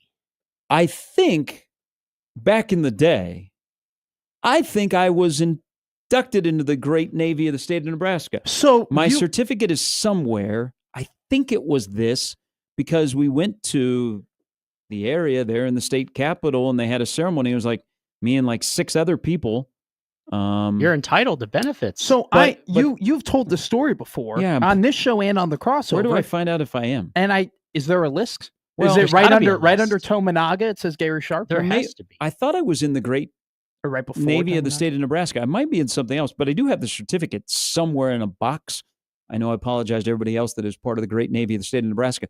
But have you guys ever looked at the list of dignitaries that they've honored? Like, I would be average Joe on this list. So they have Coach Osborne. Obviously. Okay. Also, I think he did just enough to get that honor. The Husker astronaut, Clayton Anderson. He's on that. Also, Johnny Carson is on it. I remember him. He did enough. Television. Keisei Tominaga is in the great state of Nebraska Navy. I love the contrast of that. One guy had to go into space. Another guy had to win a lot of national champions. Another guy was literally a hallmark on national television for decades. And one dude hit a lot of baskets from the 3-point line at Pinnacle Bank Arena for a season and a half. I see. There are more. So David Letterman, Bob Hope, Martin Luther King. So as I look at this, Martin Luther King did a lot for the civil rights movement. But yeah, have you seen a Tominaga corner 3? So that's like looking at the people that are well known that are part of the Great Navy of the state of Nebraska. And I don't know what what your obligation is. Like, do you have to, when you're patrolling Lake McConaughey? I mean, are you a representative? A special handshake like the Kiwanis Club. It just seems to me that, and hey, I'm not judging Jordy Ball. I'm not judging any of the governors, from Governor Pillen to Governor Johans to all the way to Governor Nelson or Kayor. Governor Heineman. I might start flexing here. Governor Ricketts. Just rattling off governors of Nebraska. Sure. But I'm looking at this list. We appear to be a little bit light on Navy experience. I'm just saying. Okay, I don't want to judge. That's your takeaway. That's your takeaway. Maybe little Keisei was when he was in the bathtub as a youngster, and he was playing with his boats. Maybe that qualified him. But I'm just saying that if we're going to do this right, we probably should get some Navy people in there, because what happens if they need to be called into duty?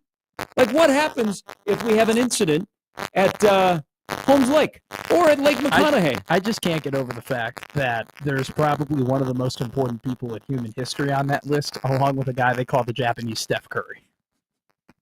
The fact that those two guys hold a similar honor is absolutely bonkers to me. But hey, the greatest country in the world. We love our Nebraska ball. You think Keisei said, "Okay, now what do I have to do? Like, I'm going to be marrying a Nebraskan. So, like, do I take care of, because we're North Platters, even though Casey is now moving back home to play basketball, do we have to, like, do we have an obligation to look over Lake McConaughey? Can you imagine Casey Tominaga with a captain's hat on? Yeah, like a bomber jacket. Just going around. I would pay for that picture. But just he had a boat called, and it was just right on the side. It was called Buckets. The list of people. Again, we're light on Navy experience, but man, we got some comedy. We do. Hey, when we get together, we're gonna yuck it up. That boat will be laughing, and it'll be educated. Brandon Vogel joins us next at 1620 The Zone.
Oh, Jimmy, you know it. You know it with this song. Song of the Summer, Once Upon a Time. It just went over 1 billion downloads on Spotify. It's an actually good song. It was. I Like Summer are camp you- 1988. Hey, Elaine, what are you doing over there? This is like the TikTok like approach me like you would at an 80s dance club. This is what I'm doing right now. That's how you normally dance, though. I thought that's I know. called I just live in the 80s, man. All right, let's welcome in from counterread.com, Brandon Vogel, who remembers the 80s well. Those were good times. Rozier won a Heisman. Nebraska almost won the first national championship. Remember those times? Turner Gill was tearing it up. I do vaguely remember those times when you just penciled in your 9 wins and then hoped that Nebraska would get over a bowl hump. I guess that was more the latter half of the decade. But yeah, the scoring explosion years were pretty fun. Hey, so we talked about the Mike Rozier year that he won the Heisman and the incredible numbers that he had. Still stands as the single season rushing record, 29 touchdowns. Would you take the Rozier year in '83 or the Sue year in 2010 as the greatest individual season by a Nebraska football player?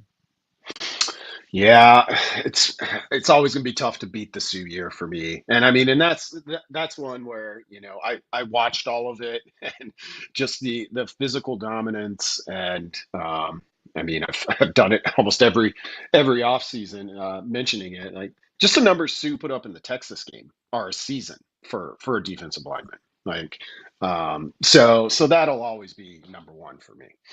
What is more jaw-dropping about his stat line that season? A defensive tackle with that many tackles or a defensive tackle that blocked 3 kicks? Probably the tackles, because when you even a D tackle having that high a number of sacks is a little bit unusual, but for tackles, a lot of times those guys are supposed to eat up space, occupy blockers, clear the way for someone else. Sue was just all over the place. But to the blocked kick part of it, that one will always stand out to me too, because when Texas lined up for that field goal, like I was as sure that Sue was going to block it as almost anything that I've ever encountered on a football field. Brandon, I used to believe that Dylan Raiola's development was so important for the future of quarterback recruiting for Nebraska, that if Nebraska was going to continuously get top guys, they needed to prove that they could develop a 5-star like Dylan. But now with the recruitment of Latif and Davila and now Trey Taylor, do you think that is still the case? I think so. I mean, I still think the stakes are pretty high with that, because I mean he was such a high profile quarterback and then a legacy, a late flip, and he's been very, very out front in terms of kind of being a brand in itself tied to Nebraska. So I think if we get 2 more seasons down the road and it was like, yeah, it was pretty good, but we're not talking day 1 draft pick or things like that. The sort of things that, 5 stars are kind of expected to be when they come in. Nebraska's done well on the recruiting point to your point more specifically, but I think it comes into retention for those quarterbacks. You want to be able to say, look at the development that Dylan Raiola made from beginning to end, ideally. So I know you. This is right in your wheelhouse, and this will elicit a column. So we have the SP Plus. They like Nebraska at 34. FPI came out yesterday. They like Nebraska at 25 to go 7.5 and 4.5, which will be an amazing, never done before season. Anything else about the FPI numbers surprise you, either for the good or the bad, that you went over yesterday? Yeah, so working on that for tomorrow's newsletter. You know me well. A couple of things. So Nebraska is at 25. That makes them 6th in the Big Ten, which I think is higher than you'll most find most places. Based on schedule, there's only 3 teams above it on Nebraska's schedule: USC, Penn State, and Michigan.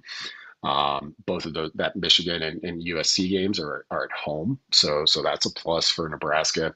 I think the big thing. So I think at 25, the last time they were that high was in 2016, won 9 games that year, but was kind of a strange season. Nebraska hasn't finished in the top 25 of the FPI since joining the Big Ten. And that's just kind of the fact. I'll look at it for tomorrow's newsletter. You can see where they've started and where they finished each year. And let's say it's nice to be in the top 25 now, but one of these years Nebraska's actually got to improve upon its preseason FPI rating, and that hasn't been the case very often.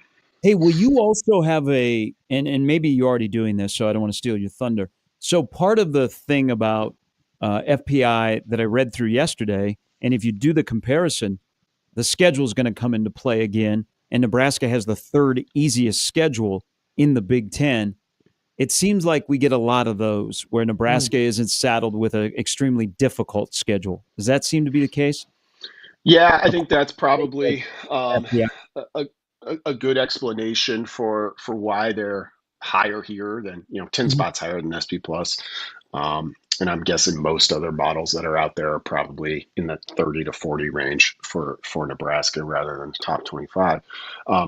But one of the things I like about FPI is it does put all those percentages there. You can look at it and see, I at 25, I almost thought their win total might be more like 8-4, which just depends on which one you want to round up and which one you want to round down. But in terms of having the strength of schedule, that's really useful. And I think, beyond just the Nebraska piece of it, in terms of assessing potential playoff contenders, I think that's a really, really important part. Gary mentioned it. FBI has them going 7.5 and 4.5, and now we know where Vegas got their number. But we're alluding to, right, there's a swing game there. There's a game that is 50-50. And Nebraska is either going to win that game, and they're going to be 8-4. They're going to lose that game, and they're going to be 7-5. What new coaching hire has more of an impact on winning that swing game? John Butler or Mike Eckler? Eckler, probably. If you're talking about a 50-50 game, so using those FPI ratings, those games are Minnesota, Iowa. USC, I would put in that category. But, if you think about it in the Minnesota-Iowa terms, Nebraska's lost close a bunch to those teams recently. And I think there's every reason to expect with how Nebraska wants to play for those games to be close again. And that's one where a special teams player too can swing those games. So I would go pretty confidently with Eckler there. It's crazy to hear people say that I think the floor is 8-4 with this team. Yeah, I don't think that's the floor. I think 8-4 is like right there. I mean, we know their Vegas win total 7.5. FPI says 7.5. If you use the SP Plus ratings, it comes out to about 7.5. So, I think 8-4 would be right on, basically almost right on target for what we think this team's true talent and ability is at this early stage. But yeah, I'm not ready to say that, if they're 7-5, they probably had a little bit of a disappointing year. Hey, do you think you can convince your listeners or your listeners to all the radio stuff you do, and your readers, that the best way to approach this season is just to expect an average season? Why can't we say, hey, everybody, just expect a 6-6 season? Because then when it becomes 7-5 or even 8-4, you're like, oh, okay. I might have been a little unexpected. I kind of enjoyed it. That's the Cubs fan. Hey, I give people some advice. Just expect an average season. You know what? Because we want to be, you want to have something in the fall to feel good about. I'm not convincing you guys this is the way to go. Brandon? I mean, theoretically, you can convince me it's the way to go. I'm not sure. I think there's too much human behavior you're working against, because even though, I'll write my thing about FPI tomorrow, and inevitably there are people like, why is Nebraska 25? They don't deserve to be 25. Haven't done anything. I'm not buying this. So people want to kind of be in the, let's just, assume 6-6 and be pleasantly surprised. But, you get excited for football. It becomes harder and harder not to kind of view your team in the best possible light. What is your floor and ceiling? Floor and ceiling. Ceiling, I mean, I think 9 cautiously. Like, you want to Okay. talk 10? Like, I don't think it's crazy in terms of ceiling. Floor, I'd probably be closer to 6 and 6. Like, you find a way to not get to 6 wins. You either dealt with a ton of injuries or something went really sour. And so, and I don't mean to put you on the spot here or anything like that, and I don't expect you to give a complete total answer, but like, how many teams have that margin in terms of, they could be 6 and 6 and incredibly average, or they could be in the college football playoff? Like, that's got to be rare, right? Yeah, probably not many. And I think that's based on basically a decade of volatility for Nebraska. I looked at this at one point, like how those preseason FPI win totals, like where do teams end up? And like 2/3 of teams are going to end up within a game and a half of what those numbers are. So that's your range, really. So it's 7.5. Like, if you were to use that analysis, you're talking about 9 or 6. 9 or 6. Yeah. So this is not a quote from a local coach, but he made this quote and he has been very successful. And I thought, wow, what if blank said this? Quote, "Our fans should appreciate consistency and not expect dominance in any sport." If an athletic director, let's say Troy Dannon, for example, said that out loud, how would that be received?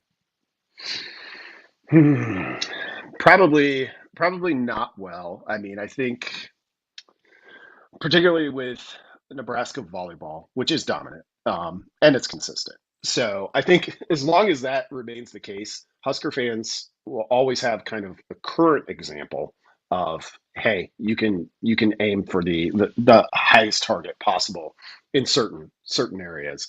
And the memory of football being that, I still think carries the most weight. So it would be the opposite of, we have to evaluate where Iowa was at, and saying like, hey, just like be consistent, play good football. Like, that's what we can control. And hopefully on, special seasons, you get a couple bounces and you're flirting with the playoff. Like, I just don't think it's where Nebraska has been, for that to go over totally smoothly. That quote is from Tennessee head baseball coach Tony Vitello. Wow. All right. What do we, besides an in-depth numbers wheelhouse column that's coming our way tomorrow with all of the subscribers to counterread.com, what else is in the hopper here ahead of the big 7-on-7 on Friday as well? Yeah, excited for that. So Aaron will be there for that. My colleague Aaron Sorensen at Counter Read. She'll have her Friday roundup first thing Friday morning, and then have some news and notes from that 7-on-7. I'm really intrigued by how that goes for Nebraska. I think it has the potential to be a pretty big event, and June will have a little bit more recruiting than typical, because this is the key month. Some of Nebraska's Big Ten compatriots are scooping up recruits left and right, so kind of waiting for the Nebraska recruiting train to get moving here. Fantastic. Always, my friend. Have a great week. All right. Thanks, guys. Thank you, Brandon. Brandon Vogel from counterread.com. The whole quote is, "Our fans should appreciate consistency, not expect dominance in any sport." I know it's an SEC school, so that's going to fall on deaf ears. I think it's one of those things where he's got a point, but I don't know if you say that out loud. When you have a national championship, you can. Yeah, good point. Even at Tennessee. Good point. All right, good day on the 1s and 2s over there, Mr. Chavez. Attaboy. Welcome back tomorrow. DJ Jim. We'll see you all at 6. Crossovers coming up next.